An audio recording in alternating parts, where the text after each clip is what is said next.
बेटा कल हम लोगों ने क्या पढ़ा था? आज क्या पढ़ेंगे ये बताइए। कल हम लोगों ने फोटोसिंथेसिस एंड आज रेस्पिरेशन पढ़ेंगे थोड़ी देर, इसके बाद सेल साइकिल। वो क्या होता है? सेल साइकिल नहीं होता होगा, ह्यूमन फिजियोलॉजी स्टार्ट करेंगे, ठीक है? तो जल्दी से रेस्पिरेशन खत्म करते हैं, इसके बाद ह्यूमन फिजियोलॉजी स्टार्ट करते हैं और आप लोग रिवीजन करते रहो, क्वेश्चन लगा रही हो। अब जैसे से बोल दिया वो टेस्ट दे दिया गवर्नमेंट का बनवा दिया तेरा टेस्ट वगैरह है, कुछ भी है, कुछ सेल है देख सकते हो उसका, ठीक बनाया है, उसमें डाल दिया करेंगे, डाल दिया करेंगे का, ठीक है? हाँ, तो हम लोग क्या पढ़ रहे थे बताओ? उसमें किसी को ऐड नहीं करें एक्स्ट्रा। हाँ वो सही है, सही है। अरे क्या था कदर जो मत करो, उस किसी को मत करो, उसको नहीं करा। कल हम लोगों ने फोटोसिंथेसिस पढ़ा था ना, क्या पढ़ा था? सही है। हमने क्या बताया था? हमने बताया था देखो लाइट रिएक्शन होती है, लाइट रिएक्शन होती है, इससे क्या बनते हैं? एटीपी। बच्चे आपका सो गए क्या बात है? बच्चे घर पे बैठे तो यहाँ पढ़ेंगे ठीक है, घर पे तो नहीं बनती और जो पढ़ते तो ना होंगे, सोते होंगे घर पे, इस टाइम भी आती है यहाँ तो ना बैठ हाँ, के मैं लाइब्रेरी में बैठ के पढ़ती हूँ, सब मुझे पढ़ाई जाती है। आज लाइब्रेरी की छुट्टी थी, मुझे नींद आ गई। ये भी कहाँ होते हैं? डार्क सर्कल में होते हैं। और डार्क सर्कल क्या होता है? CO2 दी जाती है, फिक्सेशन होता है CO2 का, और बनता क्या है? ग्लूकोज, ठीक है? बॉटल ले जाओ। और देखो लाइट रिएक्शन जो होती है, अरे ये बस कहाँ से आ जा रहा है? पानी ले लाइट रिएक्शन कब होती है? वो लाइट रिएक्शन इस क्रोमोन में होती है और लाइट की प्रेजेंस होती है, नहीं थैलेस। सही है? लाइट रिएक्शन जो होती है थैलिक बॉन्ड में होती है, और ये कहाँ होती है? ग्रेन में होती है। ये सब बातें आपको पता है? ये था फोटोसिंथेसिस, ठीक है? ठीक है। अगले अगर हम बात करें तो हमने कल आपको रेस्पिरेशन के बारे में बताया था, वो बताऊं एक बार फिर से? रेस्पिरेशन मैंने कल स्लाइड में बताई थी, रेस्पिरेशन, ठीक है?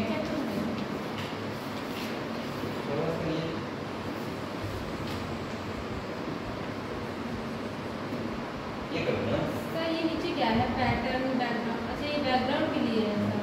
ये से लग रहा है सर, ये बहुत ज़्यादा लाइट ऐसी चमकती है। अरे बैकग्राउंड लाइट इसको नीचे होता है बहुत। ये सही है, ये सही है। हाँ, ये सही है, वो थोड़ा कम दिख रहा है उसमें, अच्छा लग रहा है, ठीक है। ठीक है? तो देखो हम लोग पढ़ेंगे क्या? रेस्पिरेशन। क्या पढ़ेंगे? रेस्पिरेशन।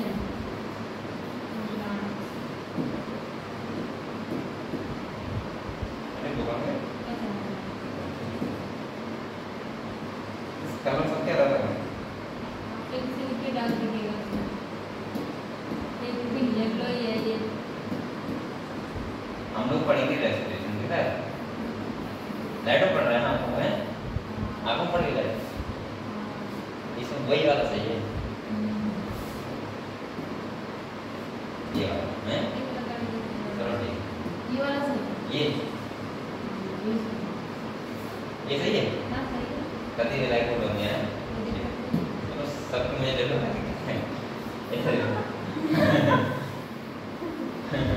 Respiration in plant. कल मैंने इसके बारे में कुछ आपको बताइए थोड़ा, ठीक है? आज हम लोग फिर स्टार्ट मारते हैं, सब जाते हैं, ठीक है?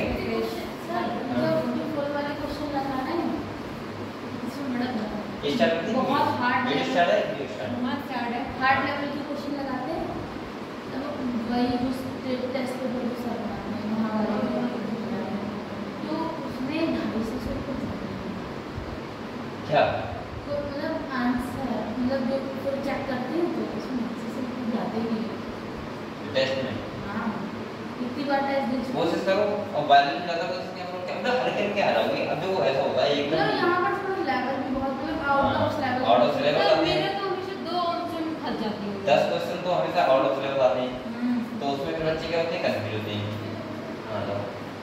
और मुझे लग रहा है कि अगर नीट होता है तो नीट उसमें इतना ज़्यादा नहीं होता है, इतना ज़्यादा हाई लेवल नहीं होता है। मैंने कहा था आपसे आप लोग पूरी किताब का एग्जाम स्टार्ट करो, सही है।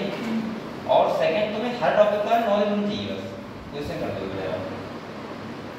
क्योंकि नीट में उन्हें पता होता है। एक बार सोचो आप लोग, एक बार वो सोचो आप लोग, जहां तुम्हें 180 क्वेश्चन दिए जा रहे हैं और मिनट भी कितने, 200 मिनट है नहीं, 180 क्वेश्चन करने का और 180 मिनट मिलते हैं, सही है। उसमें भी ऐसे मानो 15 मिनट हमारे खराब हो जाते हैं, वो पता नहीं क्या करवाना आता है, साइन करो, ये करो, वो करो, ठीक है। तो उन्हें पता होता है कि 160 मिनट में तुम 180 क्वेश्चन कर दोगे। इस लेवल के क्वेश्चन ये होते हैं। तुम कभी ध्यान रखना, फिजिक्स के और केमिस्ट्री के बहुत ज़्यादा टफ लगाएगा, खाली फॉर्मूला बेस्ड क्वेश्चन लगाएगा, क्योंकि तुम्हें आईआईटी में समझ देना है, नीट का देना है। और सेकंड बात क्या होती है, बायोलॉजी का सिंपल वे में आएगा, बिल्कुल कभी तुम्हें लगेगा लेकिन स्टेटमेंट में क्वेश्चन आ रहा है, लेंथी आ रहा है, ठीक है। तो उसके लिए आप एनसीईआरटी क्या करवाई है, और आप लोगों को स्टेटमेंट आएगा, तो मुझे लग रहा है कि इतना सिंपल, इतना तो मैं तो ये मान के चल रहा हूँ 90 में से 2 क्वेश्चन बाहर आउट ऑफ सिलेबस आएंगे, छोड़ दो, सही है। नहीं मत तुम्हें लगेगा हमने आज तक नहीं पढ़ा ये बात, छोड़ दो। मैं सोच रहा हूँ कि 8 क्वेश्चन तुम और छोड़ दो, तो तुम्हें लग रहा है ये थोड़े कट लेंथी जाती है, वो भी छोड़ दो भाई। 80 क्वेश्चन अटेम्प्ट करो ना, और कोशिश करो तुम ज़्यादा सही कर सको। 80 क्वेश्चन अटेम्प्ट करना, 10 क्वेश्चन छोड़ देना, जिससे तुम्हें ये ना लगे कि कहाँ चक्कर में पड़ गया थे, उन्हें करके और टाइम बर्बाद करो। ये बात ध्यान रखना। 10 क्वेश्चन फिजिक्स में भी छोड़ देना, वो 10 क्वेश्चन छोड़ने का मतलब है टाइम बर्बाद नहीं करेंगे, चाहे कुछ भी हो जाए, टाइम बर्बाद होता है नहीं। जैसे उसने स्टार्टिंग कर देगा लेंथी क्वेश्चन, तुम फंसे पड़े, तुम्हें लगेगा यार मैं आंसर निकाल लूँगा इसका, लेकिन तुम्हें क्या पता है बाद में टाइम कम पड़ गया, तुम आसान वाले क्वेश्चन नहीं लगा पाए, तो उससे अच्छा तो क्या है, तो छोड़ दो उस टाइम के लिए। 10 क्वेश्चन 3 में छोड़ना है फिजिक्स केमिस्ट्री वाले में, जो हमें छूनी नहीं, और वो क्वेश्चन लेंथी वाले सब बन जाएंगे। तो वे कितने क्वेश्चन करने हैं, 150 और इंटू 4 600, ठीक है। तो पहले 150 क्वेश्चन करो और जितने ज़्यादा से क्वेश्चन 180 में करना, क्योंकि 180 करोगे नेगेटिव पहुंच जाओगे, मुझे पता है। और जो गलत वाले करके फायदा क्या है, 150 अटेम्प्ट करना और किस्मत देख लेना जैसी रहे नहीं कितने सही कर पा रहे हो। और मैं तो ये कहूँगा कि आप लोग हमेशा देखो, जब पता है हमें 150 क्वेश्चन में हमारा सिलेक्शन हो जाएगा तो हम ज़्यादा क्यों करेंगे, हम तो रैंक ढूंढना है बस, सिलेक्शन हो जाएगा। और मुझे लगता है मैं नेगेटिव कहूँ, तुम लोग एक बार खाली इतना सोचना कि कोशिश करना कि हमारे 500 क्वेश्चन पर आए, सिलेक्शन हो या ना, कोशिश ही करना 500 प्लस आएगी, कैसे करें ये मत सोचना कि 500 से कम आए। अगर 500 प्लस आ गया तो तुम्हें अच्छा खासा BMS या BDS गवर्नमेंट कॉलेज मिल जाएगा, और BMS डॉक्टर भी अच्छा खासा पैसा कमाना है बड़े आराम से। और 500 प्लस नंबर का मतलब है कि तुम्हें PhD जैसा कॉलेज मिलेगा, जो Manav college university Banaras Hindu university, उसमें एक बार पहुँच गए तो लाइफ सेट है, समझ रहे हो। तो ये कोशिश करो, ज़्यादा चक्कर में पड़ना है कि हमारे फैसले कर जाए, फैसले के लिए कौन पड़ रहा है ना। तो वो कोशिश करो और ज़्यादा कंफ्यूजन में रहो, ठीक है। तो और मुझे लगता है कि इतने नंबर तुम ला सकते हो आराम से, तो बड़ी बात नहीं है नंबर लाना अगर समझ लो। और तुम अगर टेस्ट दे रहे हो अभी, वो तो थोड़े टफ आते हैं टेस्ट, ठीक होते हैं, तो उससे टेंशन मत लो, क्योंकि उसमें 10 क्वेश्चन तो आउट ऑफ सिलेबस किया जाते हैं। वो मत करो, मैं तुमसे बार-बार कह रहा हूँ, ठीक है, उनसे करने से फायदा है। और उसका लेवल भी होता है इसका है।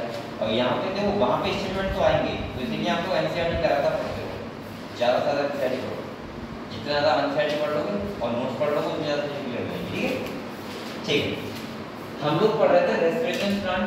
मैंने आपसे क्या कहा था, मैंने कहा था कि जितने भी लिविंग होते हैं, चाहे वो प्लांट हो चाहे वो एनिमल्स हो, सब क्या करते हैं, रेस्पिरेशन करते हैं।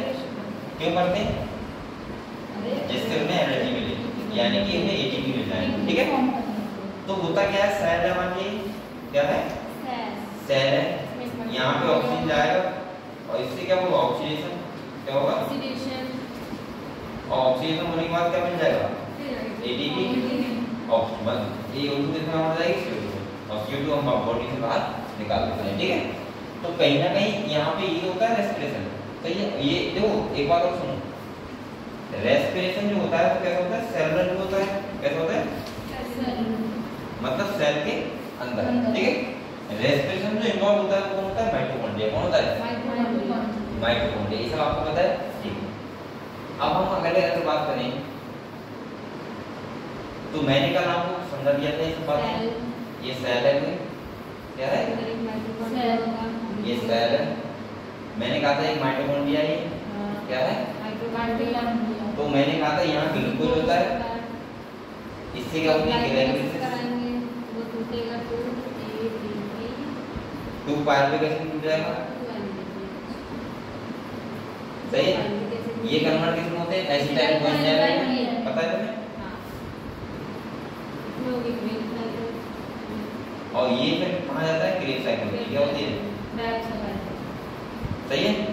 और मैंने कहा था आपसे, आपको ये पता है कौन कहाँ से एटीपी कितने मिलते हैं, तो पता है, देखो दो एटीपी और यहाँ से मिलते हैं 2 एनएडीपी, ठीक है। इसके बाद मैंने कहा था यहाँ से 2 एनएडीपी मिलते हैं, मिलते हैं, तो 6 एटीपी हो गए और 8 एटीपी हो गए, 12 हो गए, 24 यहाँ से मिलते हैं क्रेब साइकिल से, सही है। तो 24 यहाँ पे टोटल कितना हुआ है, 30 एटीपी, ठीक है। तो हमें वही पढ़ना है, क्लियर। तो किताब से देखें, किताब में क्या लिखना है,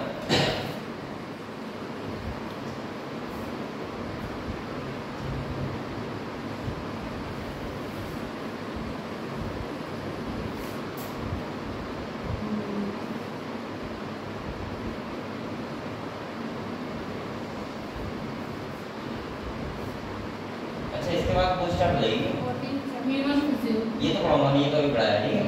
रेस्पिरेशन पार्ट के बाद क्या पढ़ेगा, ह्यूमन, ठीक है।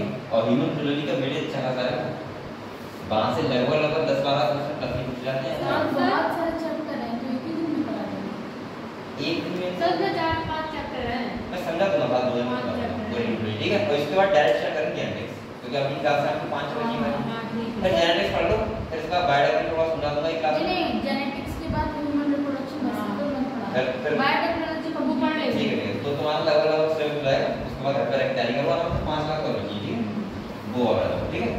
इसके बाद घर पे, और उसके बाद तुम अगर तुम्हें कोई डाउट हो, जैसे क्वेश्चन कर रहा है या वैसे कर रहा है, तो तुम व्हाट्सएप पे आराम से पूछते रहना, कोई दिक्कत नहीं, ठीक है। तो मैं भी बताइए देते हैं, तुरंत बता देता हूं, सबसे ज्यादा उसको देता हूं ग्लाइकोलाइसिस, सही है।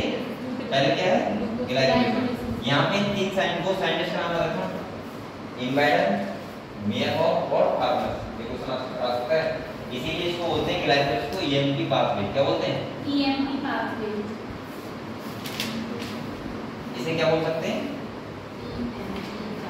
EMP pathway. क्यों, क्योंकि 3 साइंटिस्ट हैं, इम्बाइडन, मेयरहॉफ और फार्मर, ठीक है। इन तीनों के नाम आप लोगों को याद रखने हैं, ठीक है। ये 3 साइंटिस्ट, ठीक है। अब यहाँ पे देखो बेटा, ग्लाइकोलाइसिस मैंने कहा था, कल मैंने आपको समझाया भी था इसके बारे में, हाँ। मैंने कहा था आप लोगों को ध्यान ये रखना है, इधर देखो, ये पहली बात ये बताओ, ये होती कहाँ है, साइटोप्लाज्म होती है। तो जो सेलुलर रेस्पिरेशन करेगा, चाहे वो क्या करे, नॉन सेलुलर करे, मतलब हम बोल सकते हैं, क्या बोल रहा हूँ, हाँ, कोई एरोबिक करे ना एनारोबिक करे, लेकिन उसमें हमेशा क्या होगा, एक ग्लाइकोलाइसिस होगा, सही है। अब दूसरी बात सुनो, यहाँ पे बताओ, ये वाला एटीपी तो ये तो खर्च हो रहा है, क्या हो रहा है,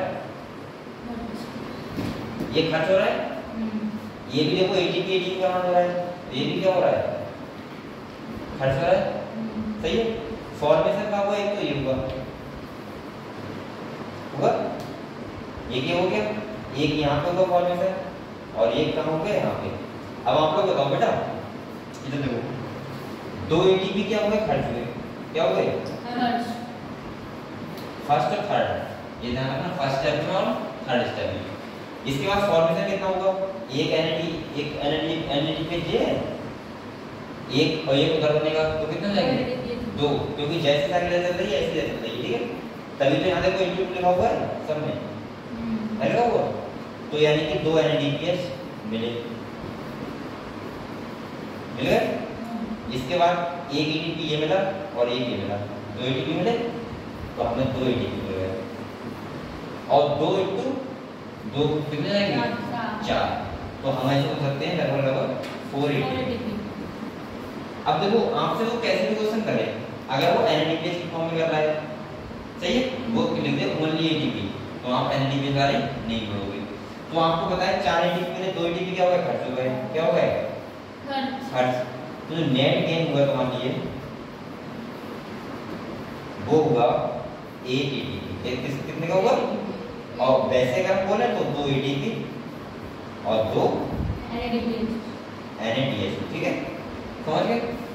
और इसमें एक NADPH में कितने ATP होती है? 2। तो वो तुमसे कैसे भी मुझे तुम ये वाला क्वेश्चन कर दोगे, सही है, ध्यान रहेगा इस बात है, क्लियर हुआ?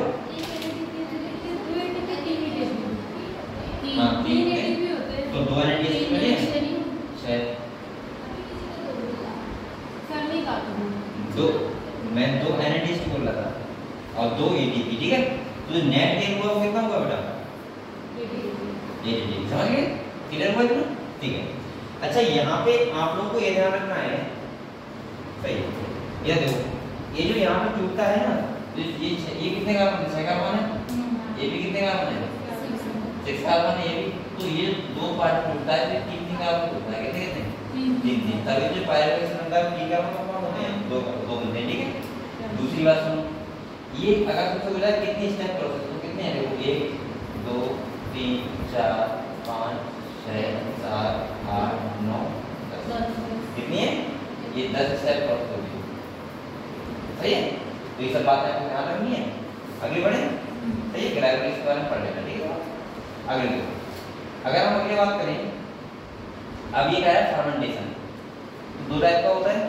मैं तो आपसे ये कहूंगा बेटा, देखो कि आप लोग यहाँ पे 2 बातें याद रखना उसका, जो फर्मेंटेशन होता है वो 2 टाइप का होता है। किस टाइप का होता है? 2 टाइप का।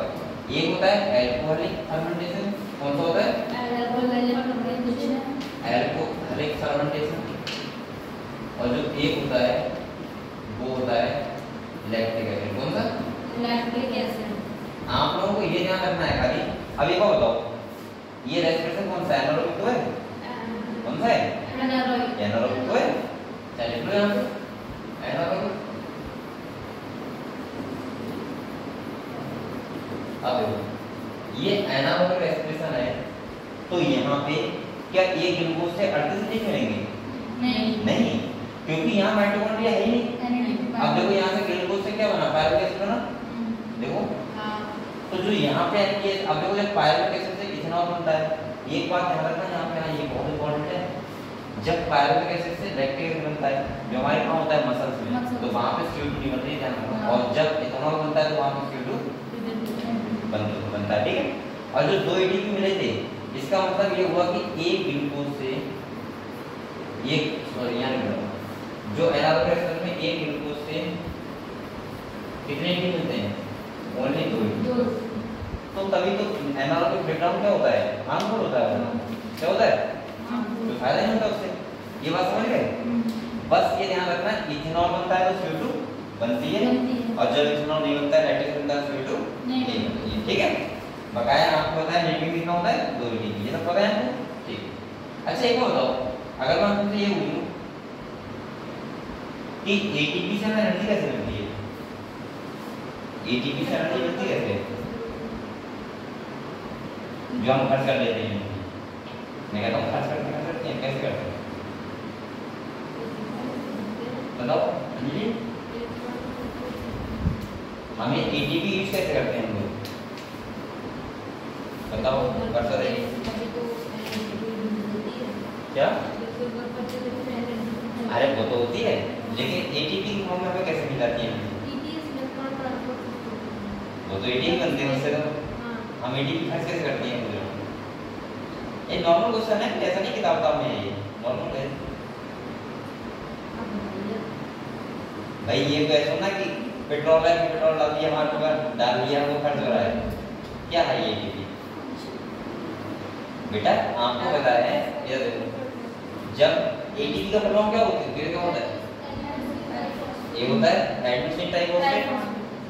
जब बॉन्ड ब्रेक होते हैं तो केमिस्ट्री में बताया होगा तो एनर्जी रिलीज होती है। हाँ रिलीज होती है, ये पता है? तभी तो मैं कहता हूँ देखो एटीपी अगर ये मैंने कई बार बोला होगा, मैंने बोला है जब एटीपी क्या जी एटीपी जब खर्च होता है तो कन्वर्ट किसमें होता है? एडीपी में। किसमें होता है? एटीपी। इसका मतलब क्या हुआ, एक बॉन्ड ब्रेक हो गया, हाँ। एनर्जी मिल गई। जब बॉन्ड ब्रेक होता है एनर्जी रिलीज होती है, एनर्जी खर्च करते हैं, समझ गए?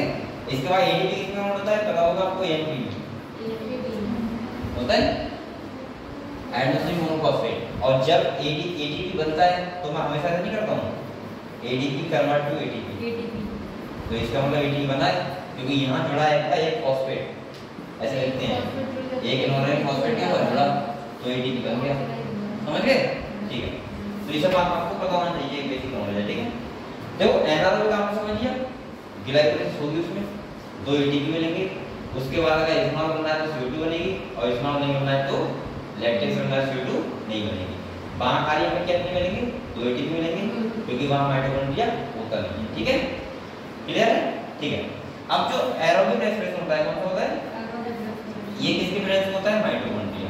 इसके लिए माइटोकॉन्ड्रिया होनी चाहिए, और हमें अभी क्योंकि ग्लूकोज का ग्लाइकोलाइसिस में तो पार्शियल ब्रेकडाउन हुआ था, कैसा हुआ था? पार्शियल, यानी कि थोड़ा छूटा था, तो हमें पूरे एटीपी मिल ही नहीं पाए थे।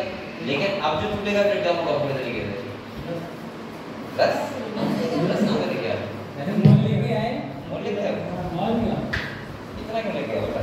मैंने 10 गन्ना पूरा मेरी भाई ने दोस्ती बताया, अच्छा है।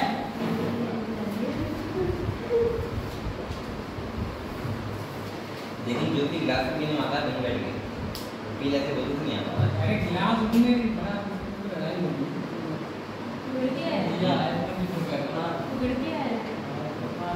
हमसे कभी बर्फ डाल के लो, पी लो थोड़ा पी लो, अरे नहीं समझे बर्फ डाला नहीं उसने, ये तो अच्छा लगता है, कहने का पीना चाहिए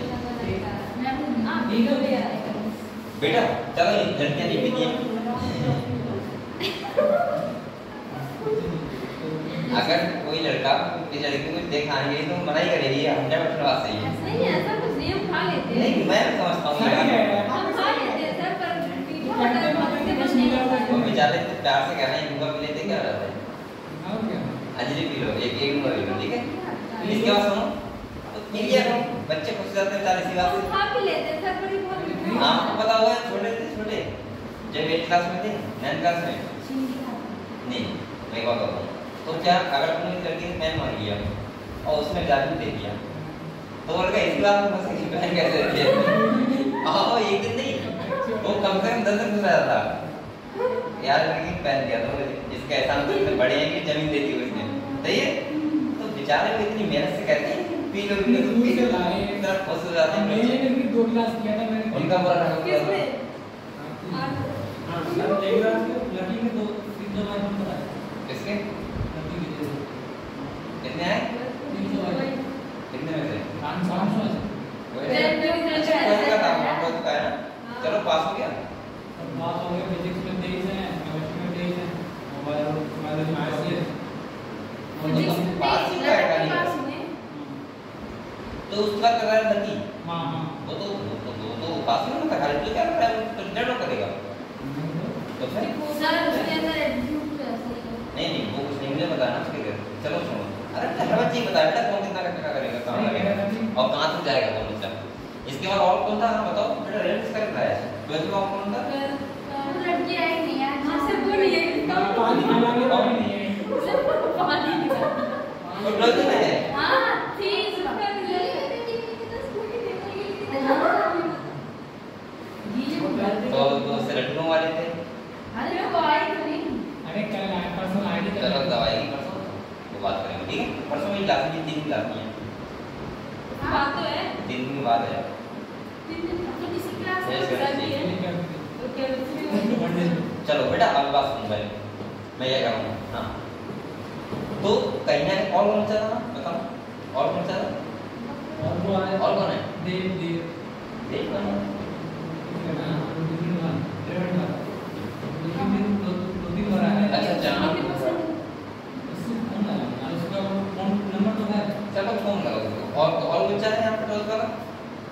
पढ़ चुका है यहाँ पे लगभग आके लड़की ऐसे अरे ये लड़की और भी तो दूर पे क्या था ट्वेल्थ में। हाँ बताओ मेरा नहीं जाता है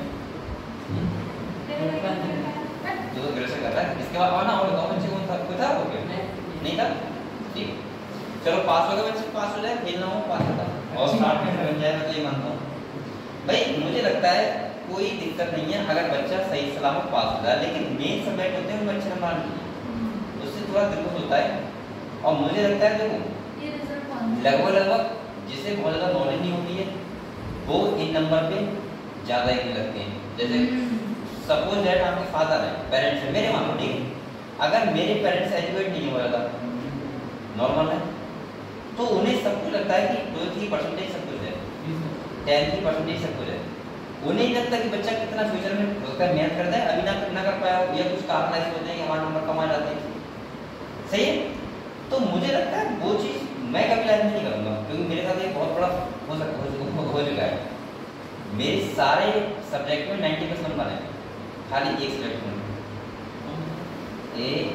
इंग्लिश में। इंग्लिश नहीं आपको ज़्यादा समझ नहीं आती थी, लेकिन मेरे साथ तो ऐसा हो गया, मेरे साथ गेम हो गया, ऐसा गेम हो गया कि इंग्लिश के पेपर के शाम को मेरे दोस्त की शादी थी, तो मैं 12th में था, तो उस टाइम क्या करनी नहीं होती, चले गए शादी उधर से आ रहे 2 बजे के टाइम, फिर सुबह को उठे तो वहाँ पे नींद आ रही है। नींद तो ऐसे आती है कि तुम दिल से चाहो मत भैया मत आज मत प्लीज, वो आएगा 100%।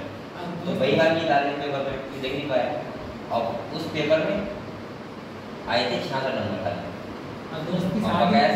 सारे एग्जाम 90+। सही है, तो मेरी थी 85+। तो लेकिन उस टाइम में अगर मैं काश उस शादी में जाता और इंग्लिश के पेपर में ले आता 90+, तो मेरी रैंक बन जाती डिस्ट्रिक्ट में, और मेरे घर वालों को पूरा यकीन था कि रैंक बनेगी, लेकिन नहीं बन पाई। इतने नंबर लाने के बावजूद भी घर वाले 2 दिन तक नहीं बोल रहे थे, और सबके बाबा लड्डू बांट रहे थे, मेरे बाबा मुझे डांट रहे थे कि तुमने ये किया, तुमने पढ़ाई नहीं की, ये करा वो करा। मतलब तो क्या हुआ, उन्हें ये लगा कि उन्हें हर सब्जेक्ट में देखा, उन्हें मेन सब्जेक्ट से मतलब नहीं था। जैसे बायोलॉजी उसमें मेरे बहुत ज़्यादा थे, मेरे कॉलेज में सबसे ज़्यादा थे 96, तो कहीं ना कहीं बेटा, लेकिन उनने क्या देखा इंग्लिश में नंबर देखा। इंग्लिश तो किसी काम की नहीं है, तो इसके बाद क्या काम है इसका, कोई काम नहीं। तो मैं ये बता रहा हूँ, मैं कई बच्चों से नहीं कहता तुम्हारे कितने नंबर आए, मैं खाली एक बार पूछता हूँ और मैं सोचता हूँ बच्चा पास हो गया, बस मेरा ज़्यादा फोकस रहता है कि बायोलॉजी कितने नंबर आए। मैं एक बार सुनना चाहता हूँ बच्चे के बायोलॉजी कितने आए 12th में आए तो, और हाई स्कूल में तो पूछता हूँ साइंस के नंबर कितने आए। बकाया मुझे नहीं मतलब कि तुम्हारी परसेंटेज कितनी बनी, 60+ बन जाए बात है। और मैं ये जो है जो प्रेशर होता है बच्चे के ऊपर, वो मैं हर बच्चे को हटाना चाहता हूँ, बेटा 60% सुना दो, लेकिन बायोलॉजी फिजिक्स केमिस्ट्री बच्चे की फर्स्ट ईयर से अच्छी होनी चाहिए। नंबर ना आए वो अलग बात है, लेकिन अच्छी होनी चाहिए, वो मेहनत से एक बार पढ़ाई करे जिससे वो नीट में कामयाब हो जाए, इसलिए बस।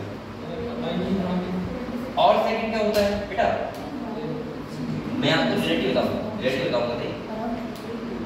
मैं रिलेटिव बताऊँ, मैंने कभी भी जैसे सपोज मानो सपोज मेरा एक छोटा भाई है, तो मैंने उससे कभी नहीं कहा कि तेरी पढ़ने कितनी आनी चाहिए, मैंने कहा पास हो रहा है ना पास। अब वो ऐसा कहता है कि पास ही हो रहा है, टेंशन लेने का नहीं। मुझे पता है अभी अच्छा खासा काम करने का, बस अच्छा खासा आदि बन जा बात। सही है, ऐसा नहीं कि परसेंटेज बहुत आ रही है लेकिन बीमार भी पड़े इसमें, तो वो वाली बात नहीं।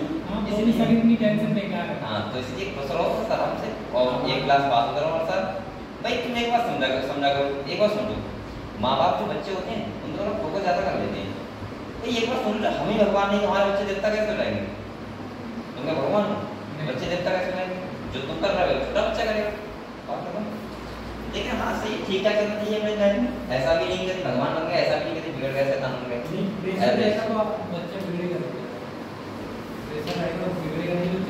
बेटा कभी प्रेशर में क्यों बढ़ जाते हैं, ज़्यादा प्रेशर में बढ़ जाते हैं, वो टेंशन नहीं रखते हैं, टेंशन इतनी नहीं रखते कि वो अपने माँ बाप से नफरत करने लगते हैं। मैंने ऐसे बच्चे देखे हैं कि जो अपने माँ बाप से नफरत करने लगते हैं, वो प्यार नहीं करते उन्हें, वो डरते हैं उनसे कि अरे पापा आ गए, अब तो कम फूट गया, अब तो मैं कहते हैं अब तो मैं जल्दी किताब जब तुम्हारे बच्चे तुम्हारा तुम उनके पापा हो तो इतना प्रेशर क्यों रख रहे हो? प्यार से रहो, अगर बच्चा गलती कर रहा है समझा दो उसे। अब तुम अभी तक ध्यान से बेटा पापा अभी नहीं बन रहा है, देखो पढ़ना क्या है एरोबिक रेस्पिरेशन, ठीक है। एनारोबिक समझ गए, एनारोबिक के बारे में मैंने बताया एरोबिक रेस्पिरेशन का बहुत बड़ा फायदा है। क्यों फायदा है सर? क्योंकि यहाँ हमें एक ग्लूकोज से कितने एटीपी मिलते हैं? टोटल 38। क्योंकि एरोबिक हो रहा है, एरोबिक हो रहा है तो हमें टोटल अब कितने मिलेंगे? 38 एक ग्लूकोज से 38 एटीपी। हाँ ना, अब एरोबिक होगा तो पूरे मिलेंगे ना तो यहाँ टोटल मिलेंगे हमें, लेकिन एनारोबिक में कितने मिल रहे थे? खाली 2, क्योंकि एनएडीपी कहाँ पे एटीपी कन्वर्ट होगा नहीं। समझ गए बात को? ठीक है बेटा, एक बात और सुनो, जो एरोबिक रेस्पिरेशन होता है उसमें पूरा फायदा होता है। क्यों? क्योंकि जो ग्लूकोज होता है क्या होता है? ग्लूकोज उसका कंप्लीट ब्रेकडाउन हो जाता है। क्या हो जाता है? Complete breakdown. और जब कंप्लीट ब्रेकडाउन हो जाता है तभी तो पूरे एटीपी मिलेंगे। समझ गए? ठीक है, तो यहाँ पे देखो यही है। अब एक बात सुनो, यहाँ पे आप लोग ये बताओ मुझे, ग्लूकोज से क्या बना था बेटा? पायरुवेट मॉलिक्यूल बने थे 2 ये तो मिले थे। मैंने एक बात कही थी आपसे, ध्यान रखना, ये हमें किससे मिले? ग्लाइकोलाइसिस से। किससे मिले? ग्लाइकोलाइसिस से। बल्कि तो मैं ऐसा करूंगा, ये मिला दूंगा, देखो ग्लूकोज था, क्या था? ग्लूकोज था, उससे क्या बना? Pyruvate acid. ये तो बना। इस प्रोसेस क्या बोला हमने? ग्लाइकोलाइसिस बोला, ठीक है। अब देखो मैंने कहा था जब पायरुवेट एसिड के मॉलिक्यूल हैं, अब ये डिसाइड करेंगे कि हमें एनारोबिक ब्रेकडाउन का रेस्पिरेशन करना है या फिर एरोबिक करना है। यहाँ पे ये मत बोलते ना कभी एनारोबिक एक प्लांट में होता है, प्लांट में भी एरोबिक होता है, वहां पे तो ऑक्सीजन यूज करती है, ठीक है। सेकंड सुनो, अब ये पायरुवेट एसिड के मॉलिक्यूल जब ये माइटोकॉन्ड्रिया के पास जा रहे होंगे, किसके पास जा रहे होंगे? माइटोकॉन्ड्रिया, तो वो अपनी फॉर्म को क्या करते हैं? चेंज करते हैं। मैं ऐसे बोल सकता हूँ कि वहां पे होता है डीकार्बोक्सिलेशन। क्या होता है? डीकार्बोक्सिलेशन। दूसरा अगर हम बात करें और उसको बोलते हैं ऑक्सीडेटिव फॉस्फोराइलेशन बोलते हैं, बताऊंगा, ठीक है। और दूसरी बात, जैसे कि आपने देखा होगा कि ये शादी होती है सिस्टर की, तो क्या करते हैं घर वाले? पहले दूर तरह के नॉर्मल, जब बारात आने वाली होती है तो करते पहले ऐसे ही यहाँ पे होता है, ठीक है। जब पायरुवेट एसिड मॉलिक्यूल माइटोकॉन्ड्रिया में प्रवेश करते हैं तो क्या करते हैं? पहले अपने ड्रेसिंग करते हैं, यानी कि कन्वर्ट करते हैं अपने आप को, और किस में करते हैं बेटा? एसिटाइल ए में, ठीक है। और इसके बाद ये जाते हैं फिर किस में? क्रेब साइकिल में इन्वॉल्व होते हैं। समझ गए आपको? तो यहाँ पे आपको ध्यान रखना है, आपको 2 एटीपी और 2 एनएडीपीएच यहाँ से मिले। कहाँ से मिले? यहाँ से। इसके बाद अगर हम बात करें पायरुवेट एसिड से जब एसिटाइल को एंजाइम में कन्वर्ट होता है तो 2 ये है, 2 ये बनेंगे। तो समझ गए आप लोग? 2 बनेंगे तो यहाँ 2 एनएडीएच को हमें यहाँ मिलते हैं। एक क्लियर हुआ? क्लियर हुआ? अब देखो, अब एक बात ध्यान रखना बेटा, 2 एसिटाइल को एंजाइम ये है, तो साइकिल में कितनी बार चलानी पड़ेगी? 2 बार। 2 बार। तो मैंने फिर बता रहा हूँ मैं, एक बात बहुत अच्छी लाइन है, बात ध्यान रखना, जब फोटोसिंथेसिस में एक बार ग्लूकोज बनता है तो बताओ कैल्विन साइकिल कितनी बार चलती है? 6 बार। 6 बार चलती है, 6 बार। और जब ये ग्लूकोज मॉलिक्यूल टूटता है रेस्पिरेशन में तो क्रेब साइकिल कितनी बार चलती है? 2 बार। 2 बार। ये आप ध्यान रखना। नहीं, क्रेब साइकिल कौन सी है, कैल्विन का साइकिल कौन सी है, ध्यान रखना। कैल्विन साइकिल C3 प्लांट, ध्यान है आपको? फोटोसिंथेसिस। और एक वाली कौन साइकिल है? क्रेब साइकिल, जो माइटोकॉन्ड्रिया होती है, और इसीलिए माइटोकॉन्ड्रिया को बोलते हैं power house of the cell. अब आप लोग बताओ बेटा, 2 हमें ये मिल गए, 2 ये मिल गए, 2 एटीपी मिल गए, जो बचे एक क्रेब साइकिल से कितने होते हैं? 12 एटीपी। कितने होते हैं? 12। और 2 बार चलेगी तो कितने जाएंगे? 24। तो 24 एटीपी ये हो गए, ये देखो 2 एनएडीएच में, इसका मतलब 6 एटीपी हो गए। कितने हो गए? 6। तो 6 ये और 24 ये 30 और 8 बेटा ये, तो कितने हो गए टोटल? 38। क्लियर हो? तो ऐसे एक ग्लूकोज से कितने एटीपी बनते हैं? 38 एटीपी, ठीक है। किससे? तो अब आपको क्या देखो, यहाँ पे लिखा हुआ है पायरुवेट एसिड को एंजाइम में एनएडीसी के साथ मिलकर, और यहाँ पे देखो एक एंजाइम होता है तो बोलते हैं पायरुवेट डिहाइड्रोजिनेज। ये एंजाइम बहुत इंपॉर्टेंट है, यहाँ पे इन्वॉल्व होता है मैग्नीशियम आयन, सही है। और इसको स्टार मानो, यहाँ पे यहाँ क्वेश्चन हो सकता है, इसको बोलते हैं बेटा लिंक रिएक्शन। क्या बोलते हैं? किस के बीच? ग्लाइकोलाइसिस और क्रेब साइकिल की लिंक रिएक्शन नहीं है। अगर आपसे पूछ जाए बताओ ग्लाइकोलाइसिस और पायरुवेट वो सॉरी क्रेब साइकिल की लिंक रिएक्शन कौन सी, तो आप क्या बोलोगे? एसिटाइल कोएंजाइम ये वाली, ठीक है। और यहाँ पे ये एंजाइम आपसे पूछ सकता है कि बताओ ये एंजाइम किस एंजाइम की प्रेजेंस में होता है, तो कौन सा है? Pyruvate dehydrogenase, clear. और यहाँ पे आयंस कौन से होते हैं? Magnesium ion. भाई मैंने अधिकतर देखा है हमारी बॉडी क्या है, प्लांट की बॉडी क्या, जो आयंस इन्वॉल्व होते हैं उसमें या तो कैल्शियम आयन होते हैं या फिर कौन से होते हैं? बस ठीक है, ये समझ गए आप लोग। अब देखो यहाँ क्या बन गया, NADH मिला हमें, मैं बोला था NADH यहाँ मिलता है। इसके बाद क्या मैंने बना? एसिटाइल कोएंजाइम A और CO2 क्या हो गई? बाहर निकली। क्या निकली? CO2 क्या निकली? बाहर निकली। अब आप लोग देखो इधर, देखो बेटा इधर देखो, अब दो पायरुवेट के मॉलिक्यूल होंगे, ध्यान समझो। तो एसिटाइल कोएंजाइम के एक कितने मिलेंगे? 2 मिलेंगे, ठीक है। और हमें NADH तो कितने मिल जाएंगे? 2। तो आप लोग सब में 2 कर लो, क्योंकि 2 बनते हैं ना तो 2 से होता है। एंजाइम क्या करना है आपको, और एसिटाइल कोएंजाइम में CO2 बाहर निकल दिए, ठीक है। हाँ बेटा देना।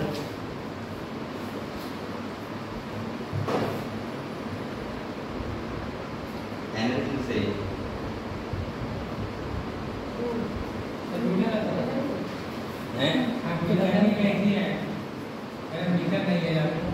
मीठा थोड़ा कम है ना?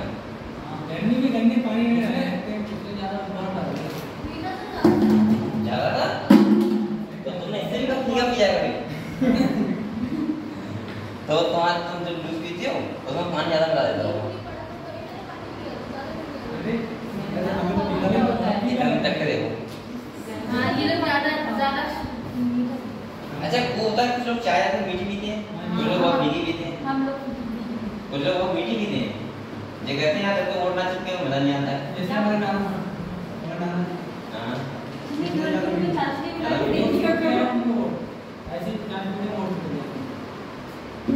कुछ तो ऐसे कहते हैं चीनी नहीं करने का, जो कहते हैं चीनी नहीं करने का। चलो बेटा ये वाला टॉपिक में क्लियर हो, बताओ ये वाला क्लियर हो गया? अगर ऐसे लिखा हुआ ना हो तो लिख लो एक बार, ये वाला सुन लो, ऐसा होगा होगा तो पास, ठीक है। ये वाली लिंक ये देखो, ये वाली रिएक्शन पे स्टार नाउ, ये इंपॉर्टेंट क्वेश्चन आ सकता है यहाँ से लिंक रिएक्शन से, ठीक है। लिंक रिएक्शन का मतलब क्या है? ग्लाइकोलाइसिस और क्रेब साइकिल क्या है? लिंक रिएक्शन, ठीक है। अगले बढ़े, चलो आगे बढ़ते हैं, ठीक है। अब हमारा जो आता है वो आती है हमारी कौन सी, इसे हम लोग इधर देखो बात करो, इसे हम लोग 2-3 नाम से जानते हैं इस साइकिल में। क्या क्या नाम जानते हैं? देखो एक तो जानते हैं ट्राई कार्बोक्सिलिक एसिड साइकिल, दूसरा नाम क्या है बेटा इसका? दूसरा नाम क्या है इसका? सिट्रिक एसिड साइकिल, ये बोलते हैं। तीसरा नाम क्या है इसका? क्या है? Krebs cycle. इतने सारे नाम हैं इसके, ठीक है। तो आप लोग कोई सा नाम याद रखना, लेकिन आप लोग सारे नाम याद ही रखना, क्योंकि कभी पूछेगा सिट्रिक एसिड साइकिल तो कभी लिख देता है try carboxylic acid cycle, TCA cycle भी बोलते हैं इसे। कौन सा साइकिल बोलते हैं? तो बेटा वो कोई सा नाम दे दे, आप लोग ध्यान रख लेना कि रेस्पिरेशन की बात चल रही है, मेन चीज होती है समझना, सही है। ऑन द स्पॉट हमारे मन में 1 सेकंड के अंदर बात आ जाएगी, ये बात काम की हो रही है, ठीक है, तभी हम लोग क्वेश्चन कर पाते हैं। तो आप लोग बताओ बेटा, ये आप लोग समझ गए, सही है। अब इस साइकिल में तुम खाली बता क्या ध्यान रखना है? कुछ नहीं ध्यान रखना है, मैं आपको बता दे रहा हूँ। हर साइकिल में मैंने बताया, जैसे रेस्पिरेशन में पढ़ा था साइक्लिक नॉन साइक्लिक, मैंने कहा था फर्स्ट टेक्नो सबसे ध्यान रखने वाली, ठीक है। इसके बाद मैंने वहां पे डिफरेंस भी आपको बताया था याद रखने के। हमने C3C4 साइकिल पढ़ी, तो मैंने कहा था आपसे फर्स्ट कंपाउंड बन रहा है गोयादर को, किस एंजाइम प्रोसेस में याद बन रहा है? गोयादर को। और फर्स्ट CO2 एक्सेप्टर कौन है? बुझा। बस इतना, यही तो क्वेश्चन आता है, कहीं नहीं आएगा। सेकंड इसमें भी अब देखो, आप लोग बताओ पायरुवेट था, एसिटाइल कोएंजाइम बन गया, 2 NADH मिल गए हमें, हमारे मिल गए। अब ये × 2 में होगा, जी सही सब कुछ, एक तो था ये। फर्स्ट जो कंपाउंड एक्सेप्टर है वो कौन है? ऑक्सैलो एसिटिक एसिड, ये याद रखना है, OAA, ठीक है। और इसके बाद तुम्हारा जो बन रहा है फर्स्ट कंपाउंड वो कौन बन रहा है? Citric acid. इतना आप लोग ध्यान रखना, बस बकाया भूल जाओगे कोई दिक्कत नहीं, कोई दिक्कत नहीं होगी, ठीक है। मैं आपसे बार-बार कह रहा हूँ फर्स्ट कंपाउंड जो बनता है हमेशा वही क्लियर रहता है। अभी तक तो ये हुआ है, अब अगले को नियम चेंज हुआ है तो अलग बात है, ठीक है। अभी तक ये हुआ है, आप लोग वही साइकिल याद नहीं होगी मतलब इतना मेहनत क्यों करें, फर्स्ट कंपाउंड तो याद कर सकते हो ना, लेकिन वो रट लेना, वो भूल जाना। जैसे अगर मैं आपसे ये कहूँ कि बताओ C3 प्लांट में फर्स्ट कंपाउंड कौन सा होना था? C3 प्लांट में कैल्शियम फॉस्फोग्लिसरिक एसिड PGA, ठीक है। ग्लिसरिक एसिड बोल दो, इसके बाद ग्लाइसिन होती है। इसके बाद C4 प्लांट होता है फर्स्ट कंपाउंड कौन सा होना था? नहीं, OAA सही है, ऑक्सैलोएसिटिक एसिड। और यहाँ पे देखो ये असर कर रहा है यहाँ पे, इसीलिए मैंने ये बात आपको बोली थी, ठीक है। और वहाँ पे फर्स्ट कंपाउंड को बन रहा है। अच्छा ये बताओ मुझे C4 प्लांट थे, उसमें फर्स्ट CO2 सेक्टर कौन था? अब बताओ, अगर तुम याद नहीं करना तो बढ़ जाओगे। हाँ पैप, हाँ फॉस्फोइनॉल पायरिडोल, ठीक है। ये तो याद करो बेटा। और उसमें कौन सा था बताओ C3 प्लांट में? उसको नहीं, RUB वो तो एंजाइम है तो उसको, हाँ सही है, हाँ सही है एग्जाम्पल, ठीक है। तो आपको ये बताओ, इतना ध्यान रखो, बताओ ध्यान रखो इतना। जब आप पूरी साइकिल याद नहीं कर सकते तो फर्स्ट कंपाउंड सेक्टर और फर्स्ट जो बन रहा है वो याद कर देना बस। तो इसमें मैं 100 बता रहा हूँ, 100 बता रहा हूँ, सही है। ज़्यादा मत पढ़ना, ज़्यादा मेहनत क्यों करें, जब में काम हो जाएगा। अब यहाँ पे ये समझो कि हमारा क्या क्या चीज़ बन रही है। ये देखो मैंने कहा था कि बेटा एक साइकिल से कितने बनेंगे? 12 ATP बनेंगे। 12 ATP तो दो साइकिल से कितने बनेंगे? और 24 ATP चाहिए। तो देखो 12 है क्या, देखो 4 NADH बने, कितने बने? 4। तो इसका मतलब बेटा ये क्या है, दोनों का हो रहा है यहाँ, सही है। जो अगर दोनों का, हाँ दोनों का कर रहा होगा ये, हाँ दोनों का था, ठीक है। दो के साइकिल बता रहा है। तो आप लोग बताओ 4 का मतलब कितने ATP हो गए? 12। इसके बाद FADH में 2 ATP होते हैं, तो एक ही है कितना? हाँ एक ही है, एक बनेगा FADH एक, तो एक बना है 2 ATP हो गए, एक ATP हो कितना हो गया? 12। अरे अब मैं सिंगल कर रहा हूँ, समझ गया। ये वाला नहीं उड़ रहा है, कौन उड़ रहा है? ये वाला। अब आप लोग पहले मेरी बात सुनो, जैसा बताओ, मैं तो ये इलेक्शन चक्कर में काम करता है। इधर देखो, एक NADH ये बना, एक ये बना, देखो 2 बन गए, एक ये बना, 3। पहले तक देखो 3 NADH बनते हैं, और FADH में एक ये बना, सही है, ठीक है बेटा। और एक क्या बना? GGP, सही है। और तो कुछ नहीं बना, सही है, इतना बना। तो आप जोड़ो 3 NADH कितने जाएंगे? 6 ATP कितने जाएंगे? एक NADH कितने जाएंगे? 9 सही है, हाँ 9 ATP, ठीक है। एक NADH कितने जाएंगे? 2 ATP, और एक GGP के एक ATP, कितना हो गया? 9 तो 11 12 ATP हो गए, सही है। और 24 जाएंगे, समझ गए, ठीक है। ये जो 4 दिखा रहा है इस लोगों, ये कैसे दिखा रहा है? ये इसका वाला उड़ रहा है, तभी मैं कह रहा हूँ दुगने से भी काम चल रहा है, सही है। और बगाई में से दिखा है, ठीक है। तो अब ये बताओ, अब अगर आपसे कोई पूछे कि बताओ क्या ये क्रेब साइकिल का हिस्सा ये वाला? नहीं, ये क्रेब साइकिल का नहीं है बेटा। नहीं, ये जो लिख दिया था ना एसआईडी को पागल आती है, ये क्रेब साइकिल का लिखना नहीं चाहिए था, क्योंकि ये क्रॉस कहाँ हो रही है? इनटू द मैट्रिक्स, माइटोकॉन्ड्रिया के अंदर, और ये कहाँ हो रहा है? और मतलब आउटसाइड द माइटोकॉन्ड्रिया, यानी माइटोकॉन्ड्रिया के बाहर, समझ गए? क्लियर हुआ बेटा? लेकिन आप लोग ये बोल सकते हो कि क्रेब साइकिल में जो सॉरी हाँ क्रेब साइकिल तो है, क्रेब साइकिल में क्या होता है? ए जो आता है वो कौन आता है? स्टेप एंजाइम ए, ना कि पायरुवेट एसिड के मॉलिक्यूल, समझ गए? तो आपको ये क्लियर हो गया बेटा, एक ग्लूकोज से कैसे तुम्हारे क्या बने? 38 बने, क्लियर हुआ? ठीक है। इसके बाद देखो आप लोग एक बात और ध्यान रखना, यहाँ पे देखो 3 CO2 बाहर निकल रहा है, कितने निकल रहे हैं? 3, तो 2 इससे निकल रहा है, एक ये और एक यहाँ, सॉरी 2 यहाँ और एक यहाँ, ठीक है, 3 CO2, ठीक है। तो ये क्लियर हुआ? बताओ ये वाला प्रोसेस क्लियर हुआ? सही है। इसीलिए हम लोग बोलते हैं माइटोकॉन्ड्रिया को powers of the cell, use में क्या होती है? ये होती है। अब अगर सोचो एनारोबिक ब्रेकडाउन हुआ तो क्या बनेगा कुछ? कुछ नहीं बनेगा, तो हमको मिलता ही नहीं है। समझ गए? ठीक, आगे बढ़ो। अब ये तुम्हारा क्या है, ETS है, क्या है ETS। अगर मैं तुमसे सिंपल पूछूं तो मैं तुम्हें तरीका बता रहा हूँ उसको याद करने का कि तुम्हें कैसे क्वेश्चन सॉल्व करना है। आप लोग बताओ, जो मैंने तीनों ऑस्मोटिक थ्योरी बताई थी क्लोरोप्लास्ट में, वहां पे लैटिस होती है, उसका ATP बनते हैं। तो मैंने ये कहा था कि इलेक्ट्रॉन का ट्रांसपोर्ट होता है, तो इसका मतलब हाइड्रोजन क्या जाते हैं, अंदर जाते हैं, अंदर जाते हैं। और जब हाइड्रोजन F1 H0 पार्टिकल से निकलते हैं तो दो हाइड्रोजन निकलते हैं, तो एक ATP का क्या होता है, फॉर्मेशन। ये बताया था मैंने।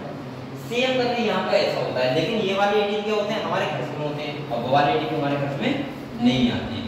तो यहाँ पे जो क्या है, यहाँ सबसे इंपॉर्टेंट जो क्वेश्चन आएगा वो इनसे हो जाएगा। बस ये वाली बात रख लो, जो लिखा हुआ है, और बेटा कहीं से क्वेश्चन नहीं आएगा। और जो ये वाला है, कौन सा कॉम्प्लेक्स होगा, ये वाला, ये है कॉम्प्लेक्स 5। कौन सा है? अगर आपको ये पता है 100% क्वेश्चन नहीं आएगा, कहीं से तुम ये पूरी लीला भूल जाओ। जैसे घर पे जाके रट लो एक बार, कॉम्प्लेक्स फर्स्ट होता है, उसमें जो इंपॉर्टेंट होता है वो कौन होता है, NADH डिहाइड्रोजनेज, यानी कि कॉम्प्लेक्स 5 होते हैं टोटल केस में ETS में। ये वो हमारे लिए पता है आपको। ये देखो इनर मेम्ब्रेन स्पेस है, और ये कैसी है, मैट्रिक्स, और ये माइटोकॉन्ड्रिया मेम्ब्रेन है। ठीक है, अब देखो इधर कॉम्प्लेक्स फर्स्ट में NADH डिहाइड्रोजनेज क्या रखना है, ये एंजाइम प्रेजेंट होता है। कॉम्प्लेक्स सेकंड हो गया, उसमें सक्सिनेट डिहाइड्रोजन क्या रखना है। कॉम्प्लेक्स थर्ड में साइटोक्रोम B और C1 क्या रखना है। और इसके बाद कॉम्प्लेक्स 4 में साइटोक्रोम C ऑक्सीडेज, यानी कि यहाँ पर एक बात ध्यान रखना बेटा, यहाँ पर कॉपर आयन क्या रखना, कॉपर आयन नोट होते हैं। ठीक है, और दूसरी बात कॉम्प्लेक्स 5 में कुछ नहीं होता, खाली क्या होता है, ATP फॉर्मेशन। क्या होता है, ATP सिंथेसिस। जी इलेक्ट्रॉन का क्या हो रहा है, देखो मूवमेंट हो रहा है, क्या हो रहा है, मूवमेंट हो रहा है। कुछ लिया मत करो, खाली फालतू फंसोगे यहाँ पे। बस कॉम्प्लेक्स 5 है, जो मैं सिंपल ट्रिक बता रहा हूँ कि कॉम्प्लेक्स में पांचों हैं, इनका जो ये लिखा हुआ है इनको याद कर लो। कौन से में कौन से कंपाउंड एक कॉम्प्लेक्स में क्या क्या चीजें आ रही हैं, उसके बाद कुछ याद करना। कौन सा, ये ऐसा नहीं होगा, ये थर्ड ऊपर नहीं, सेकंड कहाँ पे ये है, ये लिख दिया है। वैसे कॉम्प्लेक्स फर्स्ट सेकंड थर्ड करके लाइन से लिखते हैं, ठीक है, तो थोड़ा जगह कोई गड़बड़ नहीं होगी। सही है, तो आपको ये डायग्राम में भी तो ऐसे ही है। हां डायग्राम में सही है। यहाँ पे और कुछ याद रखो, ठीक है, बस ये कॉम्प्लेक्स बारे में बात करें, खाली तो इसमें चक्कर में फंस जाओगे इसमें ये पढ़ के। ठीक है, और कोई याद नहीं करा, और क्वेश्चन जहाँ से आएगा 100% बता रहा हूँ, यहीं से आएगा 100%। ठीक है, चलो ये वाला टॉपिक हो गया बेटा। इसके बाद अगर हम बात करें, जो ये कॉम्प्लेक्स 5 है, कौन सा है, तो जब दो हाइड्रोजन निकलना है तो एक एंटी बॉन्ड हो रहा है, एक बार क्या है, कॉम्प्लेक्स 5। सही है, एक बात और ध्यान रखना बेटा, ये क्वेश्चन आ सकता है, आपसे पूछ सकता है, जहां ना क्वेश्चन पूछ सकता है, मैं आपको क्लियर बता दे रहा हूँ। वो पूछ सकता है कि बताओ F0 अंदर होता है या F1 बाहर होता है, ये आपको ध्यान रखना है। जैसे F0 पार्टिकल इंटीग्रल होता है, F1 क्या होता है, आउटर साइड। और ये बात इन्हें लाइन में देखो लिखी है बहुत अच्छे तरीके से, ये देखो F1 happy is the peripheral membrane. ठीक है, peripheral membrane protein complex and contain the site for synthesis of ATP formation. यहीं पे तो ATP बन रहा है आउटर साइड में। और दूसरी बात देखिए, देखो F0 is an integral membrane protein complex that form the channel through which proton cross the inner membrane. यहां से क्या होता है, प्रोटॉन जो होते हैं पास होते हैं। ठीक है, तो ये वाली लाइन इंपॉर्टेंट है, ये वाला सही है। और ये कौन सा कॉम्प्लेक्स है, कॉम्प्लेक्स नंबर 5। क्लियर, ठीक है बेटा। इसके बाद देखो रेस्पिरेटरी कोएफिशिएंट क्या होता है, वो देखो, ये तुम्हारा दिया हुआ है रेस्पिरेटरी बैलेंस शीट, कहां कितने क्या मिला हमें उसको पता है, ना पढ़ लेना। ठीक है, इसके बाद देखो यहाँ पे कुछ फायदा नहीं है, आपको सारी है पता है। ठीक है, कहाँ एरोबिक रेस्पिरेशन क्या हो रहा है, कहाँ एनारोबिक में क्या हो रहा है, सब पता है आपको। एम्फिबोलिक पाथवे का मतलब होता है बेटा जहाँ पे एनाबॉलिज्म पेटाबॉलिज्म दोनों होती है, वो पाथवे को बोलते हैं क्या, एम्फिबोलिक पाथवे। तो आपको एक बात लिख लो, बस खाली इतना लिख लो, इसके बराबर में एनाबॉलिज्म प्लस कैटाबॉलिज्म, सही, इक्वल टू एम्फिबोलिक पाथवे। जहाँ चीजें बन भी रही हो और चीजें टूट भी रही हो, ऐसा पाथवे कोई है तो उसी को बोलते हैं एम्फिबोलिक पाथवे। एक बार आपको डायग्राम देखो, ये वाला देखो, यहाँ पे दिखाया गया है, आपको बताओ कार्बोहाइड्रेट है, ये देखो कार्बोहाइड्रेट है उससे ग्लूकोज बनता है, इसका एग्जांपल क्या है? ग्लूकोज है भाई, ग्लूकोज बनता है। ग्लूकोज से ये देखो पायरुवेट एसिड बन गया, पायरुवेट एसिड से क्या बना? एसिटाइल कोएंजाइम में बना। इसके बाद क्रेबचाकिन इन्वॉल्व हुआ।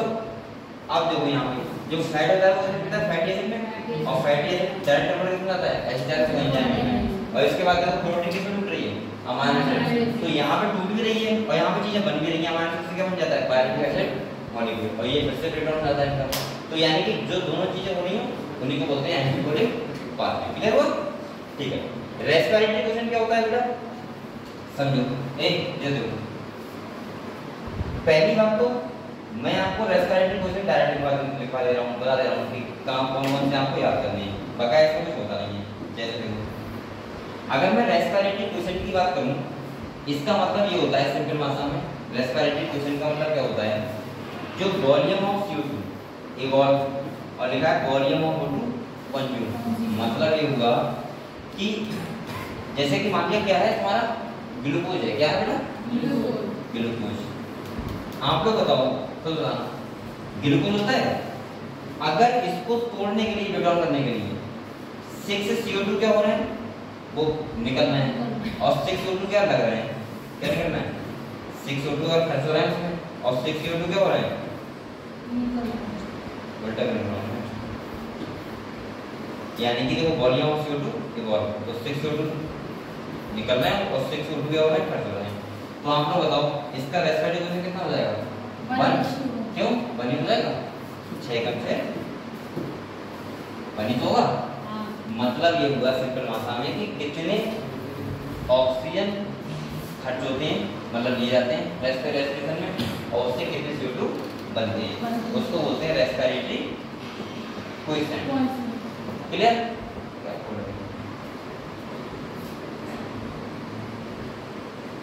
ये बात समझ गए? बताओ। तो आप लोगों को यहाँ से डायरेक्ट क्वेश्चन आएगा। देखो जैसे कार्बोहाइड्रेट है, अंडरलाइन करो, कार्बोहाइड्रेट है उसका कितना होता है? 1। Substrate are completely oxidized respiratory question will be 1। कितना होता है? 1। क्योंकि एक इक्वल अमाउंट होता है 6 CO2 का और 6 कैसा है? CO2 का। ठीक है, चलो देखो और इन्हें कैसे कर दिया? ये देखो है 1। ये देखो अगर हम लोग CC का स्टोर 6 CO2 पर करते हैं तो 6 CO2 क्या होते हैं? बनते हैं, तो बाहर निकलते हैं। तो इसका ये हो गया। इसके बाद ये किसका है? फैटी एसिड, यानी फैट का। फैट कितना होता है? 0.7। When fat are used in less than 1 कितना होता है? इसे अंडरलाइन करो इसको सही है। ये जो है 0.7। इसके बाद प्रोटीन का कितना है? 0.9। 3 दिए हैं, 3 याद कर लो बार। लेकिन मुझे लग रहा है कि साहब यहाँ से भी क्वेश्चन आएगा पक्का लगा इस बार रेस्पिरेटरी क्वेश्चन से, और रेस्पिरेटरी क्वेश्चन से खाली आपसे पूछ जाएगा कि इसका कितना होता है। तो क्या कौन सा इसमें आएगा? फिर से आएगा, मैं तो कह रहा हूँ यहाँ से क्वेश्चन आएगा, ध्यान रखना। ठीक है, हाँ देखो प्रोटीन का कितना है? 0.9। फैट का कितना है? 0.7। और उसका कितना है? 1। बस 3 ध्यान रखना। एक बात और बताओ बेटा, वो ऐसे दे देगा लेस देन 1। बताओ किसका होता है? तो किसका होता है बताओ? फैट और प्रोटीन का। सही है। तो कैसे भी क्वेश्चन देगा आपको कर लेना है। तो इस चैप्टर के बारे में क्लियर हुआ? कहाँ से क्वेश्चन आ सकते हैं, कहाँ से कैसे क्या होगा। ठीक, अगले अगर हम चैप्टर स्टार्ट करेंगे बेटा, वो कौन सा करेंगे? Human physiology. क्या करेंगे? और ह्यूमन फिजियोलॉजी बहुत ज़्यादा इम्पोर्टेंट तुम्हारा वो है, क्योंकि ये तो अभी पढ़ाया है। और ये जो 1 2 3 4 5 6 चैप्टर हैं, इन 6 चैप्टर से 100% 12 क्वेश्चन आते हैं। 10 से 12 क्वेश्चन ही आते हैं। 15 नहीं कहूँगा, लेकिन मैं ये कहूँगा 10 आते हैं, ऐसे मान के। और ये सबसे सिंपल यूनिट है, इसका क्वेश्चन मुझे गलत हो गई। सही है। तो मैं आपको नॉर्मल बताता हूँ कहाँ कहाँ इंपॉर्टेंट है। ठीक है, और जो आपको कुछ पूछना है तो उससे पूछ लेना। ठीक है, आप लोग एक काम करना, कल बेटा मेरे हिसाब से जब तुम नेक्स्ट वो आओ बायोलॉजी तो आप लोग पढ़ी जा रहा था, पढ़ रहा होगा तो ऐसा अब तो नहीं है था कि क्लास में पढ़ेंगे नहीं करते, पढ़ोगे। तो जब नेक्स्ट उसमें आओ सेशन में, तो एक बार पूरी ह्यूमन पढ़ के आना, पढ़ लेना। तो ये आज पढ़ लेना, कल पढ़ लेना, चाहे पढ़ के आना उसमें जैसे आओ।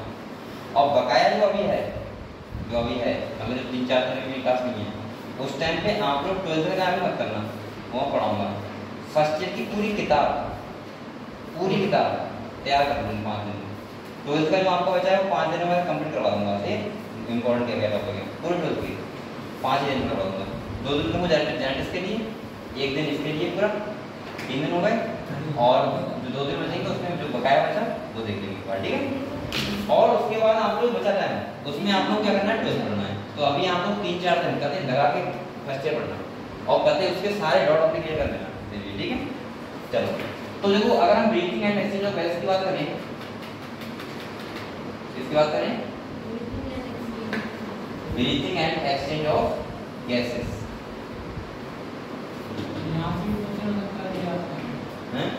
समरी ना वहां से नहीं आएगा, वहां से क्या करेंगे समझ में। आपको भाई दे दो, अब वो तो ऐसे पेज नंबर देगा तो कुछ नहीं, समरी नहीं दे, इसको विज्ञान का देना। हां उनसे मिल सकता है, देखिए ना कैसे मत पढ़ो, इतना पूरा सुन लो। वैज्ञानिक का फोटो भी दिखाते हैं सर, एक क्वेश्चन आता है। मैं तो कह रहा हूं एक ही तो आता है 10 छोड़ना। अगर आपको साफ बात कहूं, अगर तुम्हें कोई टॉपिक लग रहा है, हम बहुत नहीं लग रहा है, जैसे तुम्हें लग रहा है कि हम 30 साइंटिस्ट ना बात करें बैठ के कौन कहाँ है, ठीक है, एक क्वेश्चन आज छोड़ देना, बात मत करो तो नहीं लग पाओगे।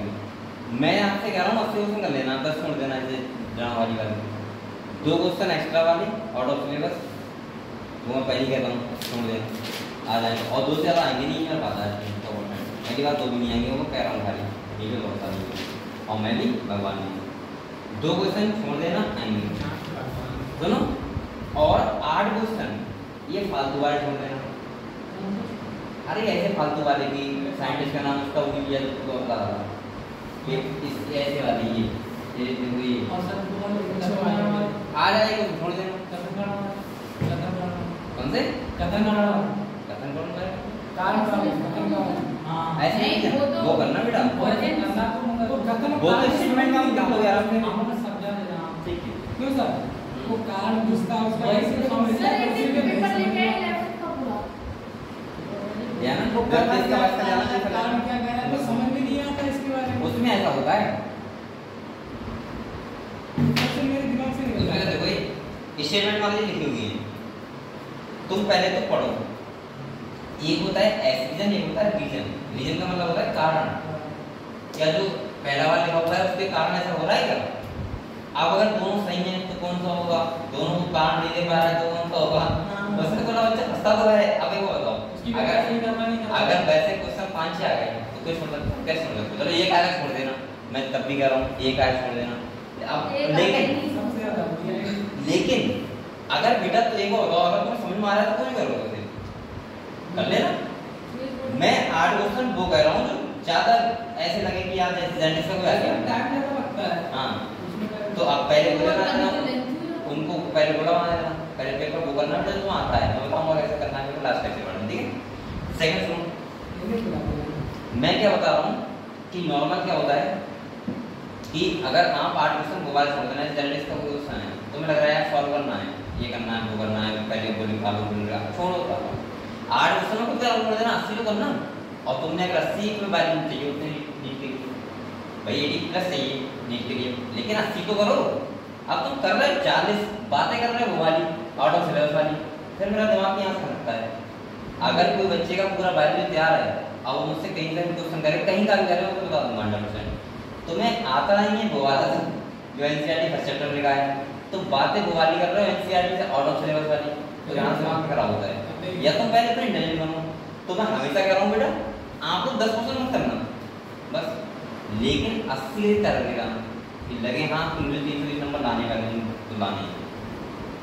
अगर तुम इतने ले आए, मैं आपसे बाबा कह रहा हूँ कि आपको 500 नंबर लाने हैं, बस 500 ले आओगे आपकी लाइफ साइड जाएगी बस।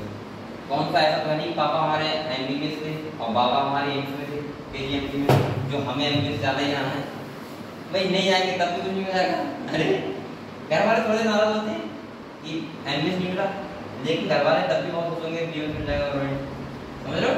तो इसलिए मैं कह रहा हूँ बेटा सही है, तो आप लोग देखिए ना, ठीक है। आगे आ जाओ।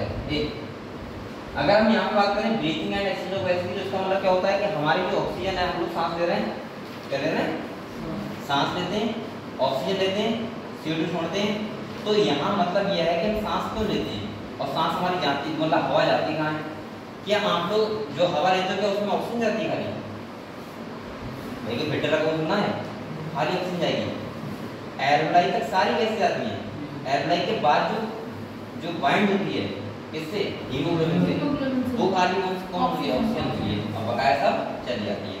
अब एक बार मेरा डायग्राम थोड़ा समझ लो, फिर उसके बाद मैं इसमें बताऊंगा मुझे रिसेप्टर में कुछ है नहीं खास, ठीक है, लेकिन आपको समझा देता हूँ अच्छे से। ये देखो क्या होगा, चलो यहाँ पे देखो बेटा कुछ बातें मैंने आपको बताऊँ। ये देखो, अगर ये क्या है? एल्वेलाई है, क्या है? एल्वेलाई है, सही है। एल्वेलाई किसका होता है? लंग्स का होता है भाई, लंग्स से बना हुआ है, एल्वेलाई से बना हुआ है। इसके बाद आपको पता है यहाँ से ऐसे ब्लड वेसल्स होती हैं, क्या होती हैं? बीच में हमारा क्या पड़ता है? ये क्या है? क्या है? हार्ट है, हार्ट। हाँ, और क्या हार्ट है? हार्ट मतलब तो ये देखो, और ये क्या है? क्या है ये? सेल। क्या है? सेल। तो मैं बता रहा हूँ रास्ता में कैसा क्या होता है, ये तो बताइए आपको पता है या नहीं पता है? ये सर्कुलेशन होता है, क्या होता है? सर्कुलेशन। सबसे पहले हम क्या करते हैं? ये बरसा का मौत ना गंदा बनाया, अच्छा बनाया है, आर्टिस्ट था, आर्टिस्ट। ये देखो जो ना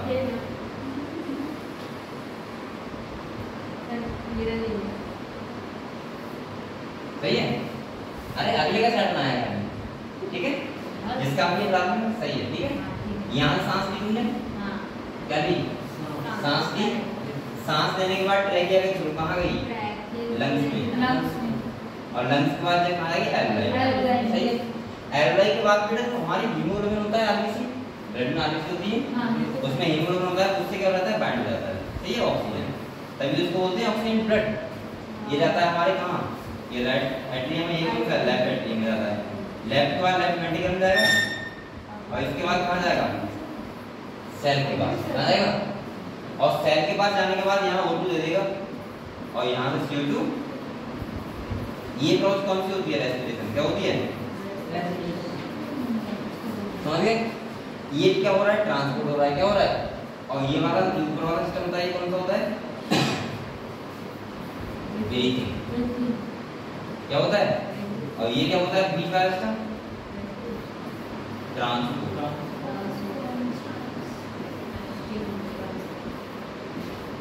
सही है, सही है। अब यहाँ पे देखो, यहाँ CO2 ले ली, CO2 यहाँ गई, इसके बाद यहाँ ही घूमते हुए यहाँ गई और इसके बाद क्या हो गई? बाहर। और बाहर ऐसे करके जो हम लोग एक्सरसाइज करते हैं उससे बाहर कर देते हैं।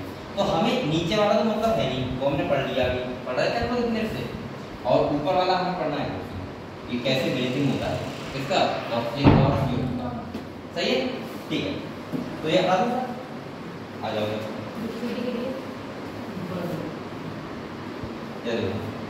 सबसे पहले रेस्पिरेटरी ऑर्गन है, देख लीजिए एक बार, ठीक है।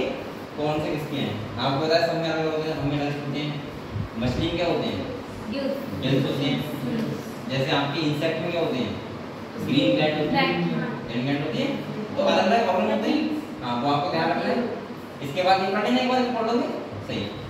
ह्यूमन रेस्पिरेटरी ऑर्गन की बात करें तो आपको बता देते देखो ये अगर हम बात करें तो बेटा इधर देखो, ये क्या है? ट्रैकिया है, ट्रैकिया है, ठीक है। यहाँ पे हमारा साउंड बॉक्स होता है, क्या होता है? एपिग्लॉटिस होता है। ये क्या करता है? प्रिवेंट द फूड, खाने को रोकता है, ट्रैकिया में ना जाए, कहाँ जाए? इसमें। इसके बाद देखो यहाँ पे दो पार्ट डिवाइड होता है, सही है। ये ब्रोंकियल्स होती है छोटे, और इसके बाद ये जगह अंगूर जैसे, ये क्या है? एल्वेलाई, ठीक है। और यही होता है एक्सचेंज ऑफ गैसेस का होता है, blood to alveoli, alveoli to blood. और ये प्राइमरी साइड होती है इसकी,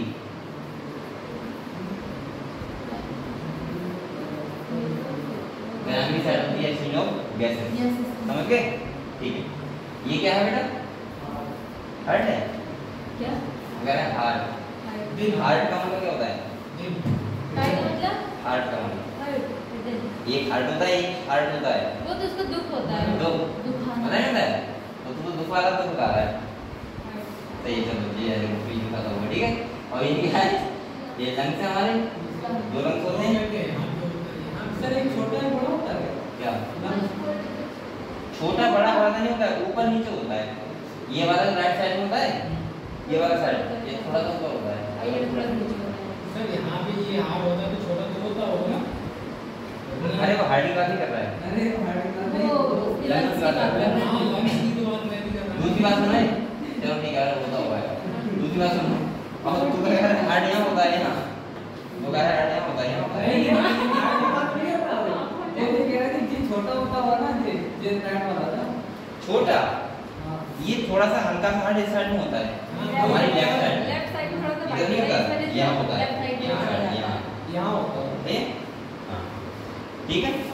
तो ये हार्ट है इसका और ये लंग्स है। समझ गए हम लोग? ये डायग्राम है बेटा। सर पेट में क्या होता है? धन बोलते हैं गाँव में पांचवें होता है। धन नस नहीं ये नस चढ़ जाती है। अरे नस नहीं अरे यहाँ खाली पेट राइट साइड पर हाँ खाने का मतलब हाँ टीवी धन का नाम तो मैं पहली बार सुना हूँ बेटा। मुझे नहीं पता नहीं नहीं ये तो बात मैंने सुनी है। अरे ऊपर अभी आएगा ना बता देना ममता अरे नहीं अभी आएगा। स्प्लिन करने का स्प्लिन स्प्लिन होता है स्प्लिन तो स्प्लिन पूरा स्टमक के बराबर होता है। अरे स्प्लिन तो वो होता है आरबीसी का हाँ वो नहीं कब्रिस्तान तुम समझाओ, मुझे थोड़ा समझाओ तब बताऊँ। स्ट्रक्चर बता देना इंस्पेक्टर नहीं है मैं देखा नहीं वो बताते हैं। मैंने तो दबाया मैंने भी गड़बड़ हो गया था। उसका नाम पेट भी सही नहीं रहे हैं। हाँ पेट ऊपर जाता है क्या अरे इसी पर कौन है पास बताओ आर्मी बोलते हैं उसे धोनी के पास होता है तुम खाली पेट रहो वो ऐसे धर्म से जो नस से यहाँ से संभाल के मेरे को कहीं होता है अरे आप खाली पेट रहो खाली पेट तो मैं भी आप ऐसे रहो तुम भी करो क्या ऐसे बोले। अच्छा लेट के देखो अब मैं लेट रहा था नीचे। मैंने सिखाया सर यही देखो यहाँ सिखाया चलो होगा फिलहाल मैंने सुना नहीं है। अगर रास्ते में पढ़े बता देना मुझे, ठीक है? रास्ते में मतलब यहाँ पढ़े रास्ते में पढ़ते हुए, ठीक है? क्योंकि ऐसा तो होगा मैं तो मुझे तो पता है ना सारे शिक्षक कौन से अंदर हैं। अब तुम बता रहे हो धन नहीं हाँ गूगल कर सकते हो, गूगल पे डालो गूगल आ सर्च जाएगा, कर लो ध्यान आ जाएगा। बेटा ये बताओ ये समझ गए आप लोग? ये डायग्राम के बारे में बता रहा था, डायग्राम के बारे में। ये तो हमारे साथ देने में छोड़ने में करता है। नहीं सर तीन नाम पता है कौन? जे हाँ हाँ उसके दर्द होगा बहुत ये मध्य आगे में भी काम करता है। अरे ये तो मेन काम बताओ, वैसे तो मैं पढ़ता हूँ।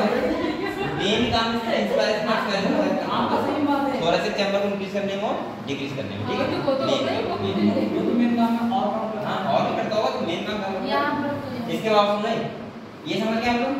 क्लियर को डायग्राम ठीक से बाहर मत जाओ ना कोई मत करनी कुछ समझ नहीं है। लेकिन हाँ पहले ये वाला क्या करो, ये वाली आपकी जान रखनी है, ये वाली ये देखो ये वाली, ठीक है? हाँ। इसमें कौन कौन सा है?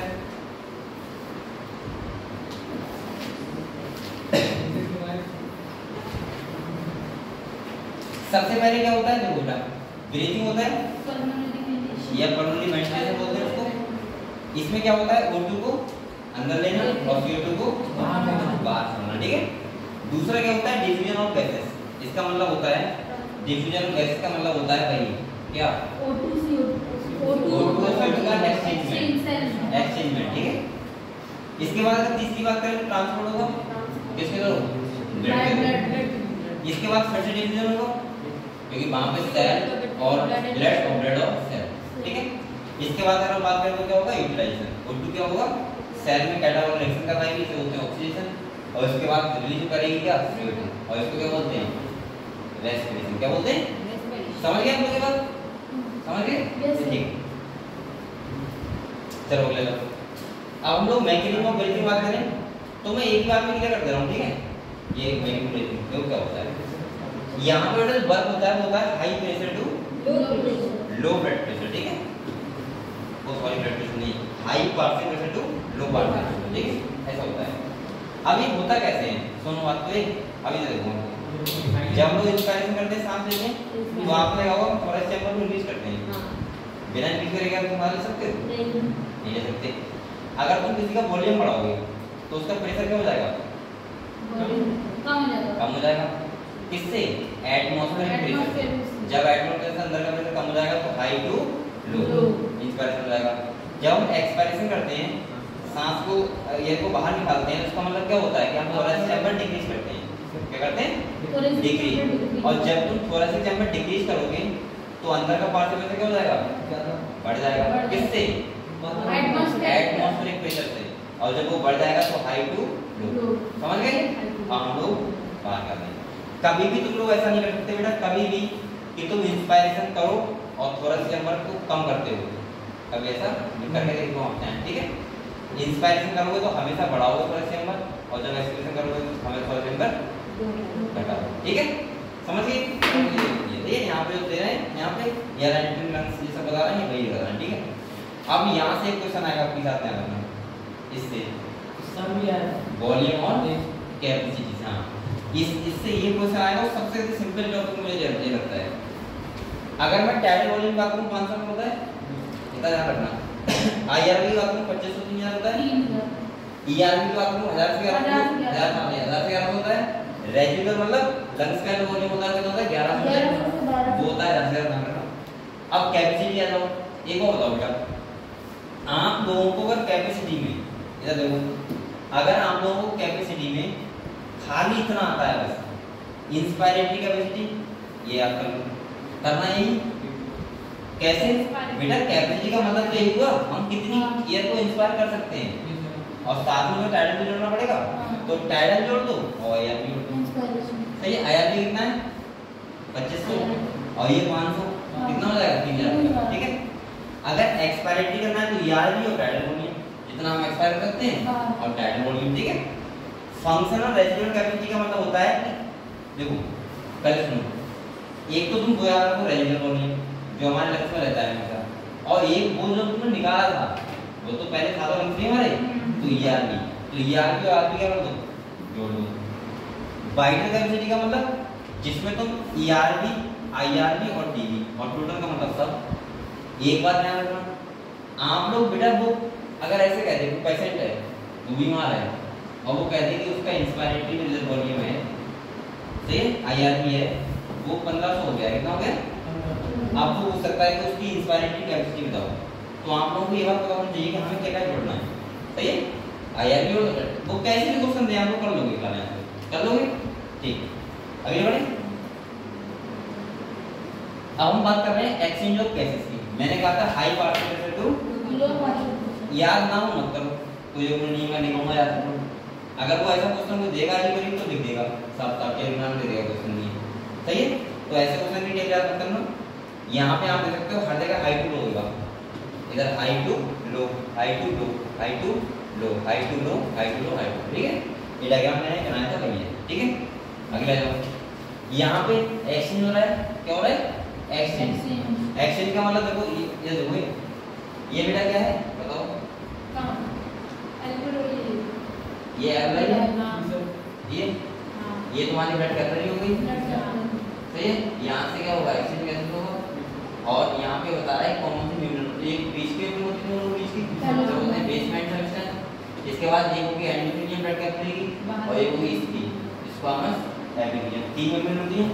अगर आपसे ये पूछ रहा है कि एक्सचेंज ऑफ गैस होता है वो किस बात पे डिपेंड करता है, सही है? तो आप क्या बोल सकते हो? एक तो कंसंट्रेशन के लिए ग्रेडियंट वो मतलब पार्टिकल होता है उसका, दूसरा थिकनेस ऑफ मेम्ब्रेन, अगर मेम्ब्रेन मोटी है तो एक्सचेंज ऑफ गैस कम होगा, ठीक है? तो ये सब आप बातें कर सकते हो इसमें दोनों, ठीक है? इसमें अब देखो यहाँ पे ये मैंने कहा था लगभग अच्छा खासा टॉपिक है, यहाँ से क्वेश्चन आ सकता है, सही? Transport of oxygen. बेटा सबसे पहले तो मैंने ये बताया था आपको, अगर आपको ध्यान हो तो मैंने कहा था ऑक्सीजन, ट्रांसपोर्ट ऑफ ऑक्सीजन की अगर बात करें तो आपको ध्यान रखना होगा पार्शियल बेड का O2 का इतना ज्यादा, हीमोग्लोबिन सैचुरेशन उतना ज्यादा, मतलब तुम जितना एयर का पार्शियल प्रेशर बढ़ाओगे उतना हीमोग्लोबिन सैचुरेशन क्या होगा। पहले ये बताओ आपको हीमोग्लोबिन सैचुरेशन जानते हो क्या होता है, बताओ हीमोग्लोबिन सैचुरेशन का मतलब क्या होता है। क्या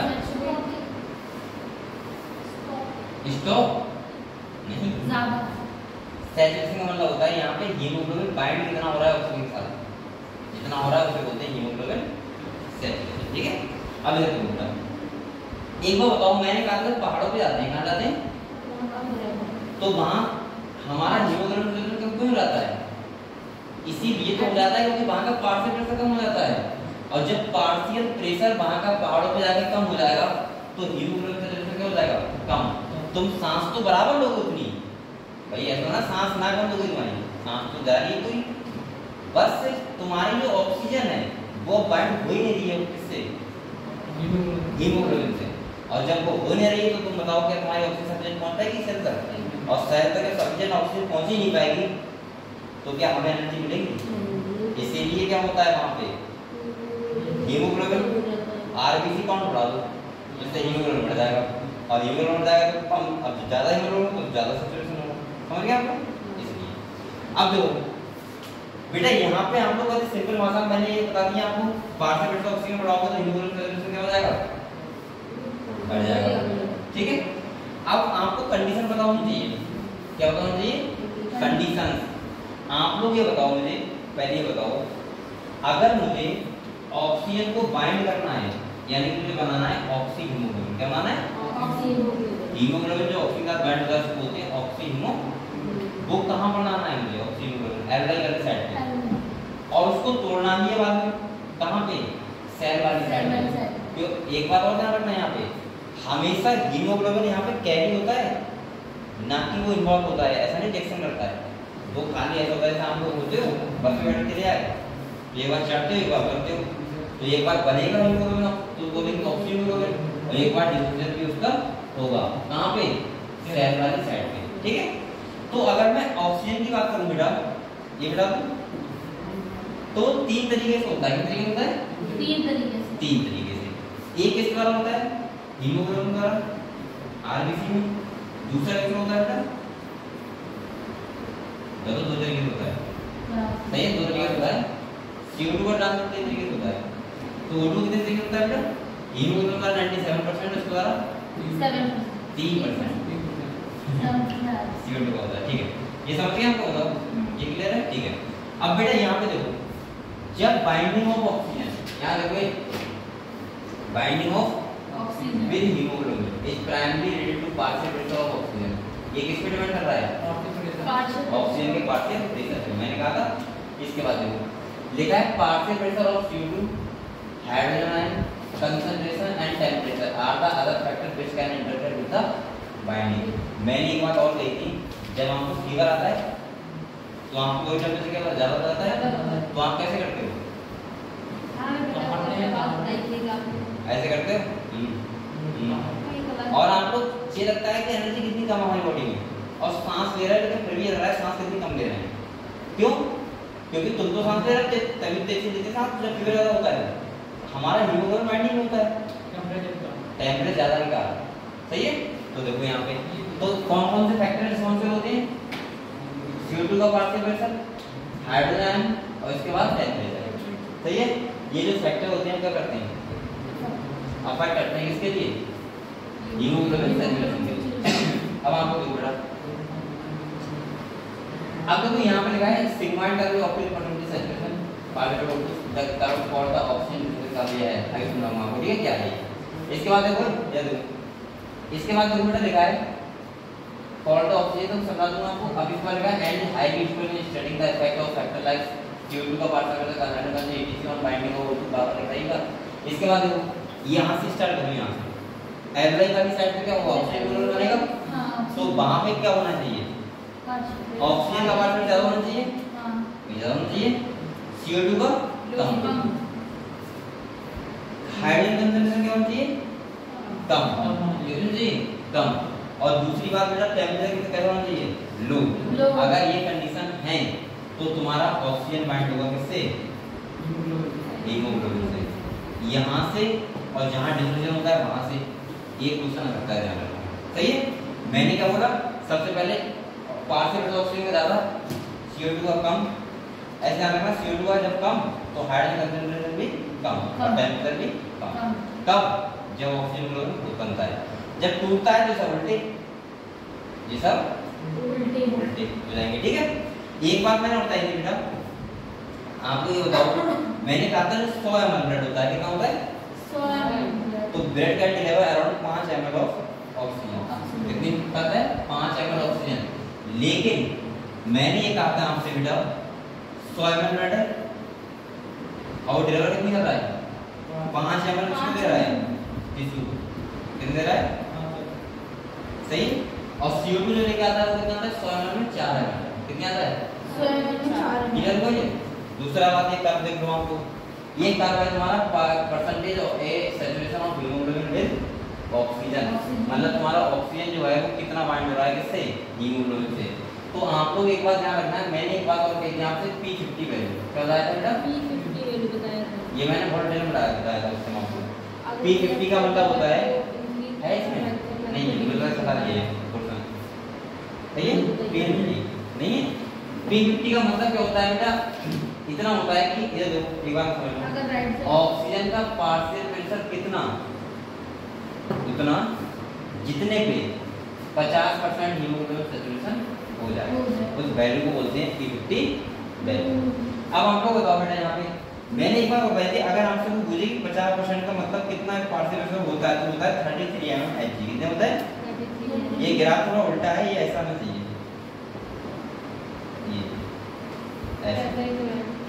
ठीक है, ऐसा आने चाहिए नीचे, क्योंकि यहाँ 50% का आना चाहिए 33, कितना आना चाहिए, ये यहाँ पर रखनी है, सॉरी बीच में आएगा ना 33 यहाँ पे आएगा, ये 30 हो गया, ये तो आएगा ना ये ग्राफ ऐसा मुझे कैसे कम, ये देखो बेटा 30, यहाँ को याद कर लो, 33 पार्शियल प्रेशर 50% होता है, तो यहाँ 50 लिखोगे, दे दोगे यहाँ, अगर आप लोग 50 लिखोगे कितना लिखोगे, तो यहाँ 33 यहीं तो आएगा ना, यहीं तो आएगा, और जब यहाँ आएगा करो तो 50 ऐसे करोगे, 30 यहाँ पे तो यहीं तो आएगा, और यहाँ आएगा तो ग्राफ कैसा होगा, ऐसा, ये थोड़ा उल्टा होगा, ठीक है, तो गलत ना दिया ध्यान रखना, ठीक है, कोई बात नहीं। ये जितना पार्टिकल बढ़ा रहा है उतना क्या हो रहा है, हीमोग्लोबिन सैचुरेशन बढ़ रहा है, लेकिन एक टाइम पे आके क्या हो जाएगा कांस्टेंट, क्योंकि जब हीमोग्लोबिन बचेगा ही तो बाइंड कहां से होगा, तो 20 हाँ 30 यहाँ आएगा और 33 में आएगा यहाँ आएगा।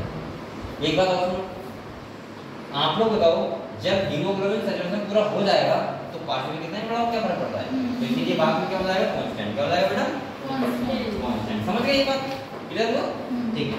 अगले देखो, अगर हम CO2 का ट्रांसपोर्ट की बात करें तो 3 तरीके से होता है, किस तरीके से 3, मैं आपको ऐसे कर दे रहा हूँ, आप लोग ज़्यादा टेंशन मत लो, प्रॉब्लम हो जाता है, ऐसे कर लो, मतलब घूम फिर लो, कोई दिक्कत नहीं, ठीक है। शादी वादी घुमाओ, ऑक्सीजन और से कार्बन डाइऑक्साइड होती है ना, तो इससे हीमोग्लोबिन में सबसे ज़्यादा जैसे बाइंड सबसे ज़्यादा कम करेगी, सबसे ज़्यादा जो अगर बाइंडिंग कैपेसिटी बोलोगे तो वो होती है CO2 होती है, हाँ क्यों सर, अब वो भी काफ़ी ज़्यादा होती है, शादी में चलना नहीं लेकिन बेटा शादी में तुम भी, मुझे मत ले जाओ, तुम भी मत जाओ, अरे एक ही शादी है, एक बार आगे हैं, अब मत जाओ शादी में,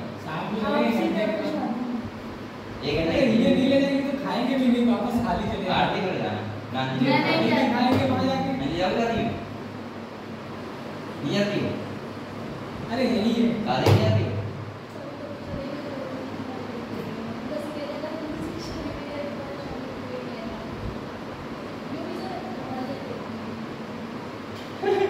ऐसा जीवा से करी, लोग ऐसे कहते हैं कि तुम नहीं जा रहे हो तुम्हारी शादी में, तो हम भी नहीं आएंगे शादी में, होता है ना, तो तुम साफ साफ कह देना मत आना, हमें पहले अभी नहीं जाना, ठीक है। लेकिन कुछ लोग पर्सनल वाले उनको जाना होता है, जैसे ना सर डिग्री 2 वर्ष का सर इसमें नहीं जाएंगे तो जरा मत जाएगा, 1 घंटे के लिए जाना चले आना, हाँ तो यही करना, ये करते हैं आप तो दोनों का होता है, नहीं बता रहे हैं, अच्छा तो हाँ चले जाना, शादी करना जरूरी है, वरना तुम्हारी शादी ना करने वाला कौन होगा, 1 घंटे जाओ बस दिखा रहा हैं दिखा रहा उससे बोली भाई खाना खाया उसके बाइक में ना हाथ ना चले ना बाइक से भी सर बहुत मार पड़ेगी। बाइक कहेगी ये होगा कि है तो फिर साथ जाने का फायदा होगा। हम तो बाइक लेके जाते हैं, बस किसी दोस्त के आते हैं। अरे नहीं हम बाइक लेके चले यार, खाना वाना लेने वाले तो चलो आ जाओ बेटा। ठीक है ये तो देखो एक बार मैं करूंगा। CO2 का ट्रांसपोर्टेशन होता है वो तीन तरीके से होता है। किस तरीके से? तीन तरीके से। पहला जो होता है वो होता है किसके द्वारा? बोलो RBC के द्वारा, सही है। दूसरा किसके द्वारा होता है बेटा? बाइकार्बोनेट आयन के द्वारा, यानी कि SO3 माइनस द्वारा, ठीक है। और यहाँ पे तीसरा प्लाज्मा का, ये तो पता है आपको। इसमें RBC के थ्रू होता है 23%, इसके थ्रू होता है लगभग 71% और इसके द्वारा होता है 7%, ठीक है। 70 होता है ना, 70 मानो तो दिक्कत, ठीक है। इतना इनके द्वारा होता है। यहाँ पे सुनो बात को, RBC में आपको पता है हीमोग्लोबिन के दो पार्ट होते हैं, एक होता है हीम, एक होता है ग्लोबिन। ग्लोबिन प्रोटीन पार्ट होता है, हीम आयरन पार्ट होता है। जो ऑक्सीजन वाइट हुआ था वो होता है हीम वाले पार्ट से और हीम वाले पोर्शन से, और जो CO2 ऐड होता है वो किससे होता है? ग्लोबिन वाले पार्ट से। इसीलिए यहाँ पे CO2 जुड़ जाता है हीमोग्लोबिन के साथ, तो बनाता है वो कार्बामीनो।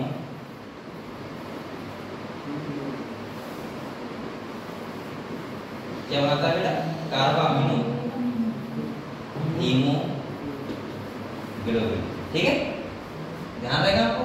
इसके बाद दूसरा देखो, बाइकार्बोनेट में SO3 माइनस, यहाँ पे बस इतना ध्यान रखना खाली, एक एंजाइम होता है, इसका नाम होता है कार्बोनिक एनहाइड्रेज। कौन सा होता है? Carbonic anhydrase. बस ये एंजाइम का नाम याद करो, बात करना, सही है। और इसके बाद बेटा तीसरा तुम पता है प्लाज्मा में डिसॉल्व स्टेट में होता है। हो गया कुछ समझ लो, ठीक ये बात याद है, बस बताओ। अब क्या बचा? रेगुलेशन। रेगुलेशन का मतलब क्या है भाई? तुम्हारा कहाँ पे न्यूक्लियस एरिया तो कौन सा रीजन है? कहाँ है? कौन सा रीजन है? और इसके बाद यहाँ पे ध्यान रखना, रेस्पिरेशन दो टाइप से होता है। पूरा बताऊंगा, नहीं मुझे बताया ना, BRC DRC। ये होता है वेंटिलेशन सेंटर, होता है डोर्सल रेस्पिरेशन सेंटर। इसके बाद मेडिकल लोंगेटा होता है और इसके बाद कौन होता है? कौन सा रीजन होता है, ठीक है। तो एक पढ़ लेना, ये तो हम पढ़ सकते हो आराम से, ये पढ़ सकते हैं। डिसऑर्डर अस्थमा हो गया, क्या हो गया? अस्थमा। अस्थमा का मतलब जब ब्रोंकियस में क्या हो जाता है? सांस या प्रॉब्लम होती है, कोई चीज फंस जाती है। अब फंस क्या जाता है? जहाँ पे हमें जुकाम का हो जाती है तो भाई कफ वगैरह होता है। एम्बाइसी में क्या होता है बेटा? जब हमारी एल्वेओलर जो वॉल होती है वो डैमेज हो जाती है। हाँ ये होता है, क्या होता है? म्यूकस, सही है। इसके बाद सुनो बेटा, बलगम। एम्बाइसी में सिगरेट जो स्मोक करते हैं, सही है, उनका क्या होता है? जो एल्वेओलर की वॉल होती है वो डैमेज हो जाती है, और जो डैमेज जाती है तो एल्वेओलर जो सरफेस होती है वो क्या हो जाती है? कम हो जाती है। अब यहाँ पे लिखा हुआ है, वैसे तो बीड़ी तक पीते हैं, बीड़ी गाँव में बीड़ी पीते हैं, नहीं होता है। हाँ आम तो हो गए होगा, यही सब चीजें हमें तो ये खांसी आने लगती है और वही प्रॉब्लम हो जाती है। अरे वो भी बहुत साल के बाद पूरी जिंदगी और बीड़ी का मजा लेते हैं, उसके बाद 70 साल में होता है। नहीं सर, 40 साल नहीं सर, अब का जो टाइम है ना वो बीड़ी की सिगरेट पीता आज के जमाने में। कौन? अरे आदमी पीते ना, बच्चे लोग। हाँ गांव के आदमी की बात कर रहा हूँ। तो क्या करते हैं, जहाँ चढ़ नहीं होती वहाँ सिगरेट लगाते हैं। छोटे-छोटे बच्चे पीते हैं। हाँ ये बात तो सही है।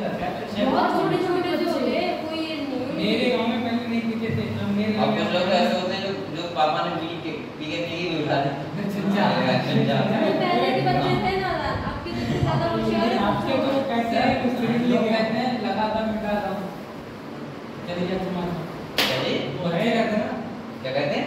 लगातार मिटा रहा हूँ, चलिए तुम्हारा लगातार मिटा रहा हूँ। इससे क्या कम मिटता है? क्यों नहीं मिटता है? गम तो उससे मिटता है। कितने? इससे चलो इधर आता हूँ बेटा, इधर देखो मैं सही कर रहा हूँ। अब इधर आता हूँ, सही बता रहे हैं। हाँ इधर देखो। एम्फाइसीमा का मतलब क्या होता है? एक क्रोनिक डिसऑर्डर होता है जिसमें एल्वेओलर वॉल पर डैमेज आती है और सरफेस एरिया क्या होता है? थिकनेस। क्यों? क्योंकि इसमें क्या होता है? सिगरेट स्मोकिंग होती है। ये क्या लिखा हुआ है बेटा? ORS, ORT। इसका मतलब है ऑब्स्ट्रक्शनल रेस्पिरेटरी डिसऑर्डर। जो लोग काम करते हैं जैसे पत्थर कूटना हो गया, रोड डालना हो गया, कोयले खान हो गई, तो उनके क्या होता है हमेशा गड़ वगैरह आती रहती है यहाँ पे। जाएगी तो अंदर लिक्विड तो इफेक्ट करेगी और वो इफेक्ट करेगी तो उसी को बोलते हैं क्या ये सही समझ गए। तो ये चैप्टर हो गया तुम्हारा, इसमें डॉट नहीं बचा। अब आप लोग कल मैं पूरी न्यूट्रली करवा दूंगा ये भी दिन में, ठीक है। जब आप आओगे लेक्चर में तो वही पढ़ के आना। सुबह 7 बजे आएगा कहाँ कहाँ रहता है कल छुट्टी है। अब वो आपकी इच्छा आना चाहो आ सकते हैं। एक बच्चे का मारा बनना मैं तुम्हारी क्लास अच्छा लगा सकता हूँ, लेकिन कई बातें हैं बच्चे तो 15-16 बच्चे 20 बच्चे भी आते हैं ना, 4 बच्चे सर बच्चे भी आते तो देखते क्या करते हैं जान मानी तरह का बेटा। पहले मेरी बात सुनो ठीक है, इसके बाद हम लोग बात करते हैं अगले। पहले बात सुनो सर पीछे वाले चैप्टर में कुछ पता तो नहीं डाइजेशन फ्लो का पता है आपको?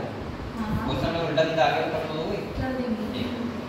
देखो मेन चीज है बेटा, अभी आपको फोकस करना पूरा पढ़ाई पर पूरा कर देंगे।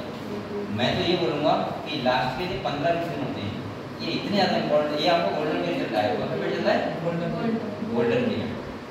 इसमें पढ़ाई करो मेहनत से, बहुत ज्यादा मेहनत की जहाँ हो। सेकंड बेटा एक इस टाइम पे कोचिंग लगातार करो, ठीक है। और कभी तुम ये मत सोचो कि हम घर पे हैं ज्यादा पढ़ाई कर लेंगे, सभी सोच गलती होती है। मैंने ऐसा कई बार किया है, कई बार सोचा है, क्योंकि मैंने पढ़ाई करी तुमने पता नहीं पाते। यहाँ से सुनो मैंने बहुत बार ऐसा किया है कि आज स्कूल में जाएंगे 5-6 घंटे पढ़ाई करने का टेस्ट है, मुझसे 5-6 घंटे छोड़ो 1 घंटे पढ़ाई की। मैं बैठा तुरंत नींद आने लगी, तब तक पापा ने कहा स्कूल नहीं गया तो वहाँ चला जा, वहाँ चले गए। मम्मी आई खाना खा रहा हूँ, मम्मी आई खाना खाने वो सुनो वो 2 बजे तक का स्कूल का टाइम था, वो हमें पता ही लगा निकल किस टाइम गया। तो इसीलिए कह रहा हूँ ये आपका गंदी सोच होती है कि घर पे कोचिंग जाए घर में पढ़ लेंगे, उससे बढ़िया बायोलॉजी में जनरल में उससे ज़्यादा यहाँ पढ़ा दूँगा, ठीक है। आपका रिविजन टेस्ट पास करवाता हूँ, आप लोग पढ़ जाते हो और एक बार आपका पूरा सिलेबस हो जाएगा, कंप्लीट सिलेबस ठीक है।